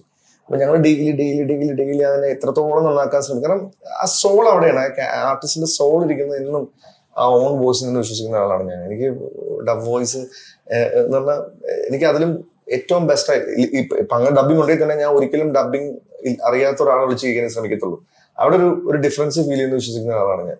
ആണ് ഇവർ രണ്ടുപേരുടെയും സൗണ്ട് മാക്സിമം നമ്മള് അതില് യൂസ് ചെയ്ത് പോയത്. അങ്ങനെ ചെയ്യില്ല ചില ആളുകൾ, അതാണ് പുതിയ ആളുകൾ. ഭയങ്കര ഈസി ജോബാ, അതായത് ഇപ്പൊ എന്താണ് ഭയങ്കര ഈസി ജോബാ. അതാണ് ഒരു ഡബിങ് ആർട്ടിസ്റ്റ് വെച്ചാൽ അവർക്ക് എല്ലാം ഈ മിത്താത്തിപ്പറ കേറ്റിപ്പറ ഇല്ലപ്പറ അവർ ആ സ്വിച്ചിട്ട പോലെ തന്നെ അത് ചെയ്തു തരും. പക്ഷെ അവിടെ ക്യാരക്ടറിന്റെ അവരാ അനുഭവിച്ച പെയിൻ, ഇല്ലെങ്കിൽ ആർട്ടിസ്റ്റ് ആ സമയത്ത് അനുഭവിച്ച പെയിൻ എത്രത്തോളം ക്യാപ്ചർ ചെയ്യാമെന്ന് എനിക്ക് അറിയില്ല. പിന്നെ ഇപ്പൊ ഈ അന്യഭാഷ ചിത്രങ്ങളുടെ ഇവിടെയുള്ള മൾട്ടി ഡബിംഗ് ഉള്ള കാരണം എല്ലാ ആർട്ടിസ്റ്റുകളും, എല്ലാ ഡബിംഗ് ആർട്ടിസ്റ്റുകളും നല്ലതാണ്, നല്ല ഒരു ജോബ് പ്രൊഫൈൽ. കാരണം അവരെല്ലാം ഭയങ്കര ബിസിയാണ്. അത് മാത്രമല്ല ഒരു മീറ്ററിലാണ്, പെട്ടെന്ന് തീർക്കുക എന്നുള്ളതാണ്. അപ്പം അവിടെയൊക്കെ പുതിയ ആൾക്കാരെ നമ്മൾ ട്രൈ ചെയ്യുന്ന. ഈ സിനിമയിൽ ഞാൻ നേരത്തെ പറഞ്ഞല്ലോ, നമ്മളൊരു ലാസ്റ്റ് സമയങ്ങളിൽ നമ്മള് കൽബില് ഭയങ്കര വേദന തരുവാണ്. ആ സാധനം വീണ്ടും ഡബ് ചെയ്ത് ഇവര് ഫലിപ്പിക്കണമെങ്കിൽ ഇവരുടെ ടാലന്റ് വലുതാണ്. അതെ, അത്രേ ഉള്ളൂ. അല്ല, ഇവരെല്ലാം നല്ല എല്ലാവരും ഞാൻ പറഞ്ഞില്ലേ. അപ്പൊ അവിടെ എന്തായിരുന്നു ഫീൽ എന്ന് ആലോചിക്കുക. പക്ഷേ സാജിദിന്റെ ഗൈഡൻസ് കൊണ്ട് തന്നെ, കാരണം നമ്മൾ എത്ര വലിയ ആർട്ടിസ്റ്റ് ആയാലും ഒരു ഡയറക്ടർ നമ്മുടെ ഉള്ളിൽ നിന്ന് കൊണ്ടുവരണം. പുള്ളി അത് ഏറ്റവും മാക്സിമം സ്ക്വീസ് ഔട്ട് ചെയ്തു. നമ്മള് രണ്ടുപേരും, എനിക്ക് ഇല്ലാത്ത കാര്യങ്ങൾ എനിക്ക് അറിയത്തില്ല ഇത് ഉള്ളിലുണ്ടെന്ന്, പുള്ളി എങ്ങനെയോ പുറത്തെടുത്തു. അത് ശരിക്കും പുള്ളിന്റെ ഒരു ടാലന്റ് കഴിവ്. അതുകൊണ്ട് ശരിക്കും ഞാനൊരു ബ്ലെസ്സിംഗ് ആയിട്ട് കരുതുന്നു. രണ്ടാമത്തെ പാടം തന്നെ സാജിക്ക് എന്നോട് വർക്ക് ചെയ്യാം ശരിക്കും. അതല്ല എന്റെ ജോലി. അല്ല പക്ഷെ ബിയോണ്ട് ഡയറക്ടർ സാജിദ് ഖാൻ ഒരു ആക്ടർ ആയതിന്റെ ഗുണം നമുക്ക് ഭയങ്കരമായിട്ട് ഫീൽ ആവുന്നുണ്ട്. ഓരോ കാര്യങ്ങൾ നമുക്ക് പറഞ്ഞു തരുമ്പോ സാജിദ് ഖാന്റെ കണ്ണിൽ ആ മീറ്റർ ഉണ്ട്. സാജിദ് ഖാൻ നമ്മളോട് പറയുമ്പോ ആ ഡെലിവറിയിലാ പറയാ, അല്ലാണ്ട് ബ്ലാൻഡ് ആയിട്ട് എന്ന കാര്യം പറഞ്ഞോന്നല്ല, എന്ന കാര്യം ഇങ്ങനെ പറയണം. അപ്പൊ നമ്മളും ആ ഒരു മീറ്ററിൽ കയറും. അപ്പൊ അങ്ങോട്ട് അതേ ഒരു റിഫ്ലക്ഷൻ നമുക്ക് കൊടുക്കാൻ പറ്റും. അത് സാജിദ് ഖാന്റെ ആക്ടിങ് സ്കിൽസ് ആണ് ശരിക്കും. ഒരു പരിചയം കൂടെയാണ്. പറഞ്ഞതുപോലെ നമുക്ക് സിനിമ വേണ്ട, നമുക്ക് എത്തിപ്പെടാൻ പറ്റില്ല അല്ലെ. ഉപ്പായി മോളൊക്കെ സംസാരിച്ചാൽ പറയാം, എത്തിപ്പെടാൻ പറ്റാത്ത മേലെ എങ്ങനെ നമ്മൾ എത്തിപ്പെടും? വേണ്ട എന്ന് വെച്ചു പോയി അല്ലെ, വേണ്ട എന്ന് തീരുമാനിച്ച് നിന്നില്ലേ, ആ സമയത്താണ് ഈ സിനിമ എത്തുന്നത്. എവിടെയെങ്കിലും ഓഡീഷനൊക്കെ പങ്കെടുത്തിട്ടുണ്ടോ? എത്ര ഓഡീഷൻ പങ്കെടുത്തു? ഒരു 4-5. അതല്ലേ, അവിടെയൊക്കെ എന്താണ് സംഭവിച്ചത്? മോസ്റ്റ്ലി എനിക്ക് കിട്ടിയതൊക്കെ ഓൺലൈൻ ഓഡിഷൻസ് പോലെയായിരുന്നു. ഷൂട്ട് ചെയ്ത് കൊടുക്കണം, അങ്ങനെ 2-3 കൊടുത്തിട്ടുണ്ട് കുറെ സ്ഥലത്ത്. കിട്ടിയിട്ടില്ല, അത്ര തന്നെ, വേറെ ഒന്നുമില്ല, കിട്ടിയിട്ടില്ല. ആ സമയത്ത് ഇനി വേണ്ട എന്ന് തീരുമാനിച്ചിരുന്നു, സിനിമ വേണ്ട എനിക്ക്? ഇല്ല, എപ്പോഴും എവിടെയോ മനസ്സിലുണ്ടായിരുന്നു, എന്നാലും കൊടുത്തു നോക്കാം, കിട്ടിയാലല്ലേ അത് ചെയ്യാനുള്ള ഇതുള്ളൂ, കൺവിൻസ് ചെയ്യാനുള്ള ഭാഗം വരുന്നുള്ളൂ, എന്നാലും കൊടുത്തു നോക്കാം. ഈ ഓഡിഷന് വരുമ്പോഴും ഞാൻ എന്റെ ഉമ്മാനോട് വിളിച്ച് ചോദിച്ചു, ഇങ്ങനെ ഞാൻ ഓഡിഷൻ ചെയ്യട്ടെ, സിനിമയിലേക്ക് പോട്ടെ. അപ്പൊ ഉമ്മ പറയുന്ന, സിനിമയൊക്കെ നമുക്ക് പറ്റുമോ, നമുക്ക് നടക്കുവോ? നമ്മൾ കിട്ടിയിട്ടില്ലല്ലോ, നമുക്ക് ഓഡിഷൻ കൊടുത്തു നോക്കാം, കിട്ടുമെന്ന് ആര് പറഞ്ഞു? കിട്ടിയാൽ എനിക്കൊരു സന്തോഷം, അങ്ങനെ പറഞ്ഞിട്ടാ ഞാൻ വരുന്നത് തന്നെ. അങ്ങനെയല്ല, കുറെ ഓഡിഷൻ കൊടുത്തു നോക്കിയിട്ടുണ്ട്. അങ്ങനെ കിട്ടിയാലല്ലേ നമുക്ക് കൺവിൻസ് ചെയ്യേണ്ടുള്ളൂ എന്നുള്ള പോലെ. അല്ല, നമ്മൾ ഈ കോഴിക്കോട് സ്ലാങ് ആണല്ലോ ഉപയോഗിക്കുന്നത്. ബാംഗ്ലൂരാണ് പഠിച്ചല്ലേ, ബാംഗ്ലൂർ പഠിച്ചിട്ട് കോഴിക്കോട് ഇതുമായിട്ട് ടച്ച് വിട്ടിട്ടില്ല. നമ്മളിപ്പോ സംസാരിക്കുമ്പോൾ അത് തന്നെയാണ്. ഈ കോഴിക്കോട് സ്ലാങ് എവിടെയെങ്കിലും തടസ്സമായിട്ടുണ്ടോ? ഇല്ല, ഇതുവരെ ഇല്ല. നമ്മൾ ഈ പടത്തിലുള്ള ക്യാരക്ടർ ആണെങ്കിലും മലബാറിന്ന് വരുന്ന ഒരു കുട്ടിയാണ്. അതുകൊണ്ട് സിനിമയിൽ കുറച്ചും കൂടി അത് ബെനിഫിറ്റ് ചെയ്തിട്ടുണ്ട്. അല്ലാണ്ട് എനിക്കാണെങ്കിൽ കുറച്ച് സ്വിച്ച് ചെയ്യാനും പറ്റും.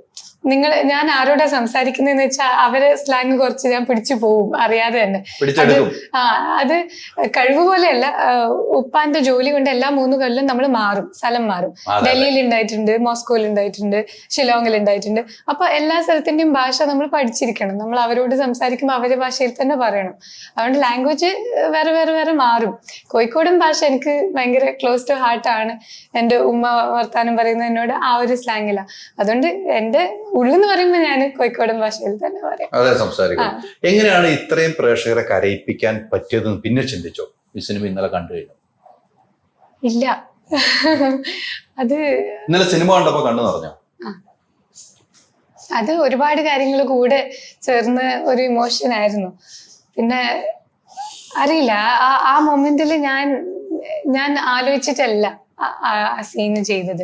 ആ ക്യാരക്ടറിൽ കയറി തന്നെയാണ് ചെയ്തത്. ഞാൻ ആ ക്യാരക്ടർ എങ്ങനെയായിരിക്കും, അവരുടെ മൈൻഡിൽ എന്തെല്ലാം ആയിരിക്കും പോകുന്നുണ്ടാവുക, ആ ഒരു മോഡിലായിരുന്നു. ഞാൻ വേറെ ഒന്നും ആലോചിച്ചില്ല. എങ്ങനെ ആൾക്കാരെ കരയിപ്പിക്കും, ആൾക്കാരെങ്ങനെ വിചാരിക്കുന്നുള്ള ഒന്നും എൻ്റെ മനസ്സിലില്ല. ആ സമയത്ത് ആ ക്യാരക്ടർ എന്താണോ, ആ ക്യാരക്ടറിന്റെ മനസ്സിൽ എന്താണോ, നമ്മുടെ ലൈഫിൽ കുറെ ആൾക്കാരെ നമുക്കറിയാം, ഇങ്ങനെ ജീവിക്കുന്നതും ഇങ്ങനത്തെ ഒരു സാഹചര്യത്തിലുള്ള ആൾക്കാരെ അറിയാം. അത് വെച്ച് അവരുടെ മൈൻഡിൽ എന്തായിരിക്കും ഉണ്ടായിട്ടുണ്ടാവുക, അത് ആലോചിക്കുമ്പോൾ തന്നെ നമുക്കൊരു സങ്കടം ഉണ്ടാവും. നമ്മുടെ ഉള്ളിൽ അവരെന്തായിരിക്കും, അവരുടെ മനസ്സിൽ എന്തായിരിക്കും പറഞ്ഞിട്ടുണ്ടാവുക, അത് ആലോചിക്കുമ്പോൾ തന്നെ നമുക്കൊരു സങ്കടം വരും. ആ സങ്കടമാണ് സ്ക്രീനിൽ വന്നിട്ടുള്ളത്. അല്ല, ഇന്നലെ അവിടെ സിനിമ തുടങ്ങുന്ന മൈക്ക് വന്നപ്പോൾ ഞാൻ കൂടുതൽ സംസാരം ഞാൻ പറഞ്ഞാൽ കരഞ്ഞു പോകുന്ന പറഞ്ഞു. എന്തുകൊണ്ടാണ് അങ്ങനെ പറയാനുള്ള സാഹചര്യം ഉണ്ടായത്? എന്റെ ഉപ്പയും ഉമ്മയും അവിടെ ഇരിക്കുന്നുണ്ട്. ഉപ്പ ഉണ്ടായിരുന്നു? അതെ, ഉണ്ടായിരുന്നു. ഓഡിയൻസിൽ ഉപ്പ പോയി, ഇന്നലത്തെ ഒരു ഷോന് വേണ്ടി വന്നതാ. അപ്പൊ തന്നെ പരിചയപ്പെടുത്തുന്നുണ്ട് സാധ്യത. ഉപ്പയുടെ ഇന്റർവ്യൂ ആണ് ഇതിൽ ഹൈലൈറ്റ് ആണ്. ഞാൻ തന്നെ എവിടെയാന്ന് എനിക്ക് ഇപ്പൊ ഞാൻ തന്നെ എവിടെയാന്ന് എനിക്ക് ഓർമ്മയില്ലെന്ന് പറയായിരുന്നു. അത്ര ടെൻഷനിലായിരുന്നു. അപ്പൊ ആ സാഹചര്യമാണോ നമ്മൾ മൈക്കിലൂടെ പറഞ്ഞത്? അതെ, ഉമ്മ ഫുൾ ഷൂട്ടിന് എന്റെ കൂടെ ഉണ്ടായിരുന്നു. അപ്പൊ ഉമ്മക്ക് അറിയാം കഥ എങ്ങനെയാണ് ഔട്ട് വരുന്നത്, ഉമ്മ കാണുന്നുണ്ട്. ഉപ്പ ഒന്നും കണ്ടിട്ടില്ല, ഉപ്പ ഒരു സീൻ പോലും കണ്ടിട്ടില്ല. അപ്പൊ ആ ഒരു ബിഹൈൻഡ് ദ സീൻസും കാണാണ്ട് നേരെ ആ ഒരു സിനിമ കാണുന്നത് അതെനിക്ക് ഭയങ്കര ഒരു, പിന്നെ ഉപ്പാനെ ഭയങ്കര റെസ്പെക്ട് എന്നെല്ലാം പറഞ്ഞാൽ മേലെ കയറ്റി വെച്ച ഒരാളാ. അതുകൊണ്ട് ഉപ്പാന്റെ കണ്ണിലൂടെ കാണുന്നത് ഭയങ്കര ഒരു. ഉപ്പ സിനിമ കണ്ടതിന് ശേഷം എന്താ പറയുക? ഉപ്പ ഒന്നും പറഞ്ഞില്ല, ഉപ്പ എന്നെ കണ്ണ് നിറഞ്ഞിട്ടുണ്ടായിരുന്നു. അപ്പൊ എനിക്ക് അധികം എനിക്ക് ചോദിക്കണ്ടെന്ന് തോന്നി. ഉപ്പക്ക് ഭയങ്കര ഇഷ്ടമായി. ഉമ്മാനോട് പറഞ്ഞ കാര്യങ്ങളൊക്കെ ഉമ്മനോട് പറഞ്ഞു, ഭയങ്കര ഇഷ്ടമായി, ഭയങ്കരമായിട്ട് ഹാർട്ട് ടച്ച് ചെയ്ത്. മോള് അടിപൊളിയായി പെർഫോം ചെയ്ത്, രണ്ടാളും എല്ലാ ക്യാരക്ടേഴ്സും ഭയങ്കര ബ്യൂട്ടിഫുൾ ആയിട്ട് പെർഫോം ചെയ്തിട്ടുണ്ടെന്ന് പറഞ്ഞു. പക്ഷെ ഉപ്പാക്ക് കരച്ചിൽ വന്നതിൽ ഉപ്പ അങ്ങനെ കരയുന്ന ആളല്ല. ഞാൻ ഉപ്പാനെ കരയുന്ന കണ്ടിട്ടില്ല. ഉപ്പാന്റെ കരഞ്ഞു എന്ന് പറഞ്ഞപ്പോ എനിക്ക് ഭയങ്കര സന്തോഷം. അപ്പൊ മോക്കടെ മുമ്പ് കണ്ണൊക്കെ തുടച്ചിങ്ങനെ നിന്ന് അതെ അതെ. ഉള്ളിൽ കരഞ്ഞ് ഉമ്മച്ചിയുടെ അടുത്തും കരഞ്ഞ്, മോക്കടെ മുമ്പ് കരഞ്ഞില്ല. ഇല്ല ഇല്ല. പക്ഷെ എന്നോട് ഈ ഉപ്പയെ സംബന്ധിച്ച് ഈ ഉപ്പ വിചാരിച്ചാൽ എവിടെയും സിനിമയ്ക്ക് കയറാമായിരുന്നു. ഒരു IAS ഉദ്യോഗസ്ഥനാണ്. പുള്ളി ഒരു കോൾ ചെയ്താൽ മതി, എന്റെ മോള് സിനിമയിൽ അഭിനയിക്ക് ഒരു ചാൻസ് കൊടുക്കുന്നു പറഞ്ഞാൽ ഈസിയാണ്. പക്ഷെ അങ്ങനെയൊന്നും നോക്കാതെയാണ് ഉപ്പ വളർത്തിയതും. മോക്ക് കഴിവുണ്ടെങ്കിൽ സിനിമയിൽ വരട്ടെ എന്നാണ് ഉപ്പ ചിന്തിച്ചത്. അതാണ് ഒരു ക്വാളിറ്റി ഉപ്പാടെ, അല്ലേ? എന്ത് സംശയിക്കണം. ഉറപ്പായിട്ടും അദ്ദേഹം ഒരു IAS ഉദ്യോഗസ്ഥനാണ്. അദ്ദേഹം വിചാരിച്ച് ഏത് സിനിമയിലെ ചാൻസ് കിട്ടാതെ എന്റെ മോള് അഭിനയിക്കും. പുള്ളി ഇപ്പൊ അവിടെയാണ് കേരളത്തിൽ വരും. നമുക്കല്ല എവിടെയെങ്കിലും കറങ്ങി തിരിച്ച് കേരളത്തിൽ വരുന്ന ഒരു IAS ഉദ്യോഗസ്ഥനെ നമ്മൾ ചിന്തിച്ചു പോകും സ്വാഭാവികമായിട്ട്. എന്റെ മോക്ക് ഒരു അവസരം കൊടുക്കണമെന്ന് പറഞ്ഞാൽ കിട്ടുകയും ചെയ്യും. പക്ഷെ ആ ഉപ്പാടെ ക്വാളിറ്റിയാണ് ഇതുവരെ പറയാത്തത്. അതില്ല എന്ന് നമ്മൾ ഒരിക്കലും പറയുന്നില്ല. ആ ഉപ്പാടെ മോളായിട്ട് ജനിച്ചത് തന്നെ ഏറ്റവും വലിയ ഭാഗ്യം. കൂടെ ഇന്നലെ വന്ന് സിനിമ കണ്ടെങ്കിൽ ഒരു ദിവസത്തേക്ക് വേണ്ടി അവിടെ നിന്ന് വന്ന് പോകുന്നു തിരിച്ച്. ഉപ്പ ഭയങ്കര ഹാപ്പി ആയിട്ട് തിരിച്ചു വരും. നല്ലൊരു സിനിമയിൽ അഭിനയിച്ച മോളിലെ സീനുകൾ കണ്ടു നിറഞ്ഞ് ഉപ്പ പോയിട്ടുണ്ടെങ്കിൽ ഉപ്പാക്ക് ഇന്നും അവിടെ ഇരിക്കലും നടക്കുന്ന എനിക്ക് തോന്നുന്നുള്ളൂ കേട്ടോ, അല്ലേ? ശരിയല്ലേ? നിങ്ങൾ രണ്ടുപേരും ഭാഗ്യമാണ്. മോന്റെ അച്ഛനെ കുറിച്ച് എനിക്കറിയാം. എന്തുമാത്രം അച്ഛൻ ഈ ഇതിലേക്ക് ഇൻവോൾവ് ആണ്, സിനിമയെ സ്നേഹിക്കുന്നു എന്ന് എനിക്ക് കൃത്യമായിട്ട് അറിയാം. ഞാൻ ആ മൈക്ക് പുള്ളിനെ ഇംപ്രസ് ചെയ്യാൻ കുറച്ച് പാടാ. കാരണം പുള്ളി ഉള്ളതായിട്ട് പറയാം എന്റെ മുഖത്ത്. കാരണം പുള്ളിയും ഒരു ഈ മേഖലയിൽ ഇല്ലെങ്കിലും, ഐ മീൻ ഒരു ആക്ടിങ് മേഖലയിൽ ഇല്ലെങ്കിലും പുള്ളി ഒരുപാട് പടങ്ങൾ കാണും. ഒരുപാട് പടങ്ങൾ കാണും. പുള്ളിയും ഒരു സിനിമ മൂവി തന്നെയാണ്. അപ്പോഴത്തേക്ക് പുള്ളി എന്നെ കാണുമ്പോൾ ഒബ്വിയസ്ലി ഒരു അച്ഛന്റെ സെൻസിൽ പുള്ളി പ്രൗഡാ. പക്ഷെ അതിലൂടെ തന്നെ ഒരു ആക്ടർ ചിലപ്പോൾ അത്ര കേൾക്കാത്ത കാര്യങ്ങൾ ക്രിറ്റിസൈസും ചെയ്യും. എന്നെ പറ്റിയെ സംബന്ധിച്ചാൽ ശരിക്കും ഒരു ഗുണമേ ചെയ്തിട്ടുള്ളൂ. കാരണം ഒരു പോസിറ്റീവ് ക്രിറ്റിസിസം പറഞ്ഞാൽ നമുക്ക് കുറച്ചുകൂടി മോട്ടിവേറ്റഡ് ആവും അത് ഇംപ്രൂവ് ചെയ്തെടുക്കാൻ വേണ്ടി. പുള്ളിനെ ഇംപ്രസ് ചെയ്യാൻ കുറച്ച് ഹാർഡാ. പക്ഷെ അങ്ങനെ തന്നെ മതി, എനിക്ക് വേറെ ഒരു രീതിയിലും വേണ്ട. അത് മതി കൃത്യമായിട്ട് പറയും. അതെ അല്ലെ? പക്ഷെ ചിലവർക്ക് ചില ഭാഗ്യമാണ് കൂടെ നിൽക്കുമ്പോൾ ചേർത്ത് പിടിക്കുന്ന പേരൻസ്. വലിയ ഭാഗ്യമാണ്. അങ്ങനെ ഉണ്ടെങ്കിൽ നമുക്ക് ഇവിടെയൊക്കെ നിലനിൽപ്പുള്ളൂ. സിനിമാ മേഖലയാണല്ലോ, ഇന്നല്ലെങ്കിൽ നാളെ വേറെ ആള് വരുന്ന മേഖലയാണ്. ഇപ്പൊ നിങ്ങൾ രണ്ടുപേരും ഈ സിനിമയിൽ അഭിനയിച്ചു, നന്നായിട്ട് പെർഫോം, നാളെ വേറെ ആള് വരികയാണ്. അതെ. ഞാൻ എപ്പോഴും പറയുന്ന ഒരു കാര്യം, നമ്മൾ ഒരു സ്ഥാപനത്തിൽ വർക്ക് ചെയ്യുമ്പോൾ നമ്മൾ എപ്പോഴും പ്രൊമോഷൻ കിട്ടിയാൽ അത് ഓബിയസ്ലി ബേസ്ഡ് ഓൺ എക്സ്പീരിയൻസ്. നമ്മൾ എത്ര ടാലന്റഡ് ആയാലും ഒരു 10 വർഷം ഒരു നമ്മളെ കാട്ടിലൊരു സീനിയർ ഉണ്ടെങ്കിൽ ഓബിയസ്ലി പുള്ളിക്കായിരിക്കും ഒരു ഇത് കൊടുക്കുന്നത്, ഒരു സ്റ്റേറ്റസ് കൊടുക്കുന്നത്. പടം അങ്ങനെയല്ല, ഭയങ്കര ഡൈനാമിക് ആയിട്ടുള്ള ഇൻഡസ്ട്രി. നമ്മൾ 10 വർഷം കഷ്ടിച്ചൊരു നില ഉണ്ടാക്കിയാലും ഒരു പുതിയ ഭയം വന്ന് ഇപ്പം ഈ ആൾക്കാർക്ക് ഇത് ഇഷ്ടം, നമ്മളെ തട്ടിക്കളഞ്ഞിട്ട് പുള്ളിയായിരിക്കും. അപ്പോഴത്തേക്ക് നമ്മളെപ്പോഴും ഓൺ ആ ടോസ് ആയിരിക്കണം, പ്രിപ്പയർഡ് ആയിരിക്കണം. കാലഘട്ടം അനുസരിച്ച് നമ്മൾ മാറണം, അഡാപ്റ്റ് ചെയ്യണം ആസ് എൻ ആക്ടർ. അങ്ങനെ എൻ്റെ ഒരു ചിന്താഗതി. കൃത്യമാണ്. ആ ഒരു ചിന്താഗതി ഉണ്ടെങ്കിലോ പിന്നെ രണ്ടുപേരോട് വന്ന വഴി ഒരിക്കലും മറക്കരുത്. അതെ, ഇതാണ് അവിടെ ഒരു പോയിന്റ്. സിനിമയിലെ ഏറ്റവും വന്ന വഴി മറക്കും, തലമറിഞ്ഞ് പഴയ തലമറിഞ്ഞ് എണ്ണ തയ്ക്കും. അവര് വീണിട്ടുള്ളൂ, അവർ ഇന്ന് വരെ എഴുന്നേറ്റിട്ടില്ല. എൻ്റെ ഇത്ര വർഷത്തെ എക്സ്പീരിയൻസ് വെച്ച് പറയണം. ഞാൻ സിനിമാ മേഖലയിൽ ആയിരങ്ങളുമായിട്ട് ഇടപഴകി പോകുന്ന ഓരോ ദിവസവും ഇന്റർവ്യൂ എടുത്തു. അത് മറന്നാൽ അവൻ അവിടെ തന്നെ കിടക്കും. ആരാണെങ്കിൽ അവിടെ കിടക്കും. പിന്നെ ഉയർത്തെഴുന്നേക്കാൻ വലിയ പാടായി. അല്ലേ സാർ? അല്ലേ? നമുക്ക് ഒത്തിരി എക്സ്പീരിയൻസ് ഉണ്ട്. അല്ല അങ്ങനെയല്ല പറഞ്ഞല്ലോ, എല്ലാം റൈറ്റ് ആയിട്ട് ചെയ്യുക. മോറിലാണല്ലോ എല്ലാം റൈറ്റ് ആയിട്ട്. അവര് കണ്ടോണ്ട് മോളിൽ ഇരിക്കുന്ന ആൾ എല്ലാം ശ്രദ്ധിക്കുന്നുണ്ട്, നമ്മുടെ യാത്ര ശ്രദ്ധിക്കുന്നുണ്ട്. ആ ഒരു ചിന്താഗതി എന്നോ ഉണ്ടോ? നമ്മൾ ആരും ഉപദ്രവിക്കാതിരിക്കുക, ആരെയും ഒരാളുടെ അന്നത്തിൽ മണ്ണിടാതിരിക്കുക, നമ്മള് ഹാപ്പി ആയിട്ട് സന്തോഷത്തോടെ ജീവിക്കുക. ബാക്കിയെല്ലാം പടച്ചോൻ തരും. നമ്മളെ ആരെങ്കിലും എന്തെങ്കിലും പറയുന്നത് നമ്മൾ ചിരിച്ചു സ്വീകരിക്കുക, അതേ ഉള്ളൂ. ചിരിച്ച മുഖത്തോടുകൂടി സ്വീകരിക്കുക. അപ്പൊ നമുക്ക് വിജയം ഉണ്ടാവും. അതെ, ആ വിജയമാണ് എപ്പോഴും വേണ്ടത്. സജയ് പറഞ്ഞ കുറെ പുതിയ ആർട്ടിസ്റ്റുകളുണ്ടല്ലേ? എനിക്ക് അതിനകത്ത് ഭയങ്കരമായിട്ട് നമ്മുടെ വാപ്പാടെ റോള് ചെയ്ത ആഷിഖ് ഖാലിദ്, നമ്മുടെ ഫോർട്ട് കൊച്ചി. ഞാൻ അദ്ദേഹത്തെ കണ്ട മറ്റേ വലിയ പെരുന്നാൾ സിനിമയിലാണ് അന്ന് ഞാൻ പരിചയപ്പെടുന്നത്. ഫോർട്ട് കൊച്ചി പോയി പരിചയപ്പെട്ടു. അതിലും വലിയൊരു ക്യാരക്ടർ ചെയ്ത്. പക്ഷെ ഇത് ഭയങ്കര വ്യത്യസ്തമായ ഒരു ക്യാരക്ടർ. ആഷിഖ് ഞാൻ ആദ്യമായിട്ട് കാണുന്നത് വലിയ പെരുന്നാളിന്റെ സിനിമയിലാണ്. എനിക്ക് അത് ഒരു സീൻ കണ്ടപ്പോ തന്നെ ഉറപ്പിച്ചറിയാം. ആ തോക്കിന്റെ സീനാണോ? തോക്കിന്റെ സീൻ. അത് മാത്രല്ല പോലീസുകാർ എന്താടാ ഇയാൾ ഐറ്റമാണ്, എന്നെ ഫ്രീസറാണ് സൗണ്ടൊക്കെ. എന്ത് സംശയം ആ ഒരു ഇതിലേക്ക് ഇയാളെ എനിക്ക് വേണം. അപ്പൊ ഞാൻ ഇങ്ങനെ ഇയാളെ നമ്പർ വിളിച്ചു പറഞ്ഞു, ഇങ്ങനെ കിട്ടയച്ച് പാടാ ആള് മൊബൈലൊക്കെ ഇങ്ങനെ ഇതാണെന്ന് പറഞ്ഞു. ദിവസം രാത്രി ഞാൻ വിളിച്ചു വിടുന്നു. രാത്രി 10-11 മണിയാകുമ്പോൾ എനിക്ക് കോൾ തിരിച്ചു വരിക പുള്ളി. ഞാൻ ഫോൺ എടുത്ത് ഞാൻ പറഞ്ഞു ഹലോ അതിന്റെ ഞാൻ ഡയറക്ടറാണ്. ആ പറഞ്ഞോളൂ ഡയറക്ടർ സാർ ഇങ്ങോട്ടാണ്. അപ്പൊ ഞാൻ പറഞ്ഞു ഞാൻ സിനിമയിൽ അഭിനയിപ്പിക്കാൻ വേണ്ടി വിളിച്ചാണ്. ആ പറഞ്ഞോളൂ സാർ, പറഞ്ഞോളൂ ടീച്ചർ, ഇങ്ങനെയാ പറയുന്നത്. ഒരുപാട് സീനുണ്ട്. അയാള് ഒരുപാട് സീനുണ്ട്. അയാള് ബ്യൂട്ടിഫുൾ ആക്ടറാണ്. എന്നാ എനിക്ക് തോന്നിയ സംബന്ധിച്ച പുള്ളിക്ക് ഭയങ്കര കംഫർട്ട് സോണിൽ നിന്ന് കഴിഞ്ഞാൽ ഇതിന്റെ അപ്പുറത്തെ ഭയങ്കര എന്ന് പറഞ്ഞാൽ ഞാൻ ഇത് ശരിയാവൂ ഇങ്ങനെ കൺഫ്യൂഷൻ എപ്പോഴും. പക്ഷെ നമ്മൾ അതിനെ ബ്രേക്ക് ചെയ്താണ്ടല്ലോ നമുക്ക് കിട്ടാൻ പോകുന്ന ഔട്ട്. കാരണം ആ ഒരു ഏജ് ഗ്രൂപ്പിൽ നമുക്ക് അങ്ങനെ ക്യാരക്ടർ ഫേസ് ഉള്ള അങ്ങനത്തെ പെർഫോമൻസ് വളരെ വളരെ കുറവാണ്. ഇപ്പൊ നമ്മുടെ ലെജൻസുകളെല്ലാം നമ്മളിന്ന് പോയി. അപ്പം ആ ഒരു സ്പേസിലേക്ക് നമുക്ക് എടുത്തു വെക്കാൻ പറ്റുന്ന ഒരു കില്ലർ പേരാണ് ആഷിഖ് ഖാലിദ്. ഈ ആഷിഖ് ഖാലിദിനെ കംഫർട്ടാക്കി അയാളെ നമ്മൾ ഹാപ്പി ആക്കി ഒരു സെറ്റിൽ കൊണ്ടുവന്ന ബ്രോ അയാൾ മാജിക്കുകൾ ഉണ്ടാക്കും. മാജിക്കുകൾ അയാൾ കണ്ടു. അയാളുടെ കാലമാണ് വരാൻ പോകുന്നത്. അയാൾക്ക് ഒരുപാട് നല്ല വേഷം കിട്ടും. ആസ് എ പേഴ്സൺ നമുക്ക് കാണുമ്പോൾ ഇച്ചിരി ബഹളക്കാരാണ് തോന്നുമെങ്കിലും ബ്യൂട്ടിഫുൾ സോളുള്ള കൂട്ടുകെട്ടിലും അങ്ങനത്തെ ചെറുപ്പക്കാരാണ്. അയാൾ ജീവിതം ആസ്വദിക്കുന്ന മനുഷ്യനാണ്. ജീവിതം ഞാൻ വീണ്ടും റിപ്പീറ്റ് ചെയ്ത് പറഞ്ഞു, ജീവിതം ആസ്വദിക്കുന്ന മനുഷ്യനാണ്. അങ്ങനെ ജീവിക്കണം. ബ്യൂട്ടിഫുൾ മനുഷ്യനാണ് അയാൾ. അടിപൊളി മനുഷ്യനാണ്. ഞാൻ ബലിപെരുന്നാൾ സിനിമയുടെ സമയത്ത് ഞാൻ അവിടെ പോയി. ഫോർട്ട് കൊച്ചിയിൽ ഒരു ദിവസം ഞങ്ങൾ എല്ലാവരും പോയപ്പോൾ ഇദ്ദേഹമാണ് എല്ലാവരും നിയന്ത്രിക്കുന്നത്. അദ്ദേഹം പറഞ്ഞപ്പോഴത്തേക്ക് പിള്ളേരാരും മാറില്ല. കില്ലറാണ്. ഭയങ്കര കമാൻഡ് പവർ ഉണ്ട് അവിടെ. സൗണ്ട്, പിന്നെ ഡബിങ് ആർട്ടിസ്റ്റ് ആണ്. ഇന്റർനാഷണൽ ആയിട്ടുള്ള പല വോക്കൽ ആർട്ടിസ്റ്റ് ആണ്. ഒരുപാട് പരിപാടികൾക്ക് സൗണ്ട് കൊടുക്കുന്ന ആളാണ്. സൗണ്ട് മോഡുലേഷൻ, പെർഫോം മോഡുലേഷനും കൺട്രോളർ. സിദ്ദീഖ് ഫസ്റ്റ് വന്നപ്പം ആരാടാ വാപ്പായിട്ട് അഭിനയിക്കുന്നത്? ഞാൻ പറഞ്ഞ ആളാണ്. ആണോ എന്ന് പറഞ്ഞു. ഫസ്റ്റ് ചെയ്യുന്നത് ഒരു ഭയങ്കര ക്രൂഷ്യൽ സീനാണ്. ആ സീനെ അവനുണ്ടല്ലോ, അവൻ ഞാൻ കിടിക്കണം. ഞാനൊന്ന് താന്നു കൊടുത്ത് അവൻ കേറട്ടെ എന്ന് വിചാരിച്ചെന്ന് പറഞ്ഞു. അതാണ് ഒരു ആർട്ട്. ആ സിദ്ദിഖയുടെ ആ ഒരു കമന്റ് എന്ന് പറഞ്ഞാൽ അവിടെ കംഫർട്ട് കൊടുത്തിട്ട് പുള്ളി ആസ് എ ഒരു സീനിയർ ആക്ടർ അവിടെ താന്നു കൊടുക്കുക. അതായത് മനഃപൂർവ്വം താന്നു കൊടുക്കുവാണ്. ആ താന്നു കൊടുക്കലില് പുള്ളി അങ്ങ് കേറുക. മനസ്സിലായില്ലേ? അങ്ങനെയാണ് സിനിമ സംഭവിക്കേണ്ടത്. അങ്ങനെയാണ് സിനിമകൾ സീനുകൾ ഉണ്ടാകേണ്ടത്. അതാണ് ആ സീനുകളൊക്കെ തിയേറ്ററിൽ അത്രയും വർക്കാണ്. അത് അതുകൊണ്ടാണ് സിദ്ദീഖ് ഇന്നും മലയാള സിനിമയിൽ ചേർട്ട് കാലിതിങ്ങിരിക്കുന്നത്. മനസ്സിലായില്ലേ? അതാണ് ഞങ്ങൾ പറഞ്ഞത് പീപ്പിൾ ഹീറോ എന്ന് ഞങ്ങൾ ടൈറ്റിൽ കൊടുത്തത്. അയാൾ ജനങ്ങളുടെ നായകനാണ്. എന്ത് സംശയം ചെയ്തു വെച്ചാണ് എല്ലാ സീനുകളും. ഇപ്പൊ നേരിൽ എന്താണ് ചെയ്തു വെച്ചത്? അതെ, അതെന്ന് വ്യത്യസ്തമായി അടുത്തൊരു സിനിമ. അതെ. ഈ കഥ പറഞ്ഞ ശേഷം എനിക്ക് ഡെയിലി വാട്സപ്പില് ഒരു മെസ്സേജ്, എടാ സായിപ്പ് ഇങ്ങനത്തെ കോസ്റ്റ്യൂം ഇട്ടാലേ, എടാ സായിപ്പ് ഈ തൊപ്പി വെച്ചാലേ, എടാ സായിപ്പ് പൂച്ചക്കണ്ണാക്കിയാലേ, എടാ സായിപ്പ് നമുക്ക് ഷേവ് ചെയ്ത് എന്നാ എത്രാമത്തെ സിനിമ നൽകണം? 35 വർഷമായി. എന്നിട്ട് ആ ത്രില്ല് പോയിട്ടില്ല.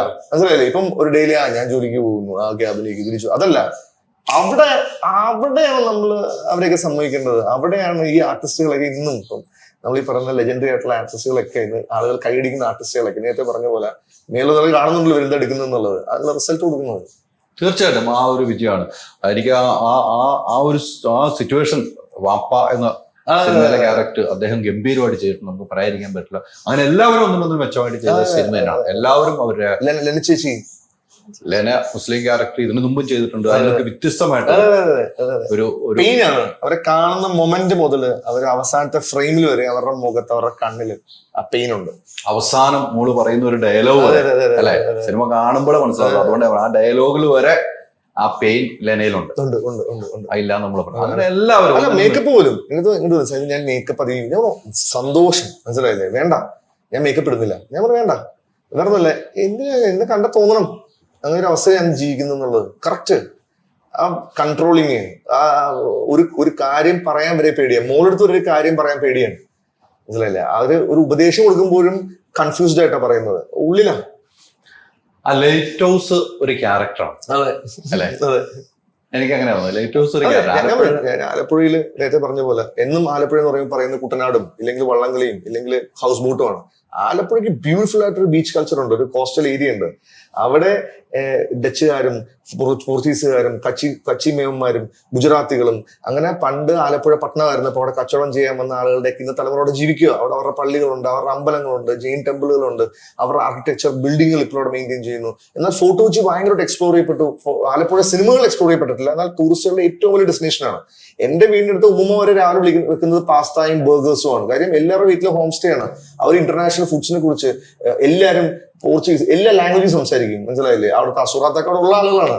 അപ്പൊ അവരുടെ ഷെഫ് ഇതൊക്കെ ഇട്ട് അവര് ഭയങ്കരമായിട്ടുള്ള അവിടെയുള്ള എന്റെ ഫ്രണ്ട്സ് എല്ലാവരും ഏറ്റവും കൂടുതൽ ടൂറിസ്റ്റ് ബിസിനസ് ആണ് ചെയ്യുന്നത്. അപ്പം അങ്ങനെ ഒരു ക്രൗഡിനെ, അങ്ങനെ ഒരു സംഭവത്തെ അഡ്രസ് ചെയ്യണമെന്ന് തോന്നി. ഒരിക്കലും എല്ലാവരും നമ്മൾ ഹൈവേന്ന് ലെഫ്റ്റ് ഇട്ട് നേരെ ട്രിവാൻഡ്രത്തേക്ക് പോകുമ്പോൾ ഇവിടെ ഇനിയൊരു സ്ഥലം ഉണ്ടോ, ബ്യൂട്ടിഫുൾ ആയിട്ടുള്ള കുറെ ജീവിതങ്ങളുണ്ടോ എന്ന് പറയുന്ന ഒരു ഏരിയ. അതിനപ്പുറം ഇപ്പം ഹൈദരാബാദിൽ നോക്കിയാൽ മനസ്സിലാവും എല്ലാ സ്ഥലങ്ങളിലും. ഇപ്പം കൊച്ചി ആണെങ്കിലും ഒരു സ്ഥലം ആൾക്കാർ പോയിന്റ് ഔട്ട് ചെയ്യും. ഇപ്പൊ ഡോൾഫിൻ ബീച്ചിൽ, പാലപ്പുഴയിൽ വട്ടപ്പള്ളി നദി, ഇല്ലെങ്കിൽ പിന്നെ ഇവിടെ തമ്മനം, ഇല്ലെങ്കിൽ ഓരോ സ്ഥലത്തും ആൾക്കാർ മൊത്തം പ്രശ്നമാണ്. മനസ്സിലായില്ലേ?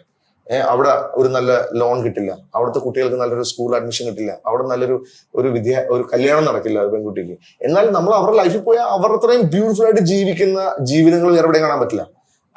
അവരുകൊണ്ടാണ് എറണാകുളം ടൗൺ മൊത്തം അവരുടെ ഫ്ലാറ്റിൽ ഏറ്റവും കൂടുതൽ കാര്യം നടക്കുന്നത് ഈ ഒരു ചേരിയുള്ള കാരണമാണ്. അപ്പം അങ്ങനെ ഒരു ചേരിയിൽ ജീവിക്കുന്നവർ പുറത്തെ പോയിന്റ് ഓഫ് വ്യൂ അല്ല അവരുടെ ലൈഫിലേക്ക് പോയി. അവരാണ് ഏറ്റവും, അതാണ് ഈ സിനിമയുടെ ബേസിക്. അതെ, ഒരു പ്രണയം, കാൽപ്പോടെ ബോഡി അല്ലെങ്കിൽ കാൽപ്പോടെ ലുക്കോ എന്നല്ല തുമ്പിക്ക് നായികയ്ക്ക് അങ്ങോട്ട് ഇഷ്ടം തോന്നുന്നത് അവരുടെ ലൈഫിനോടാണ് ഇഷ്ടം.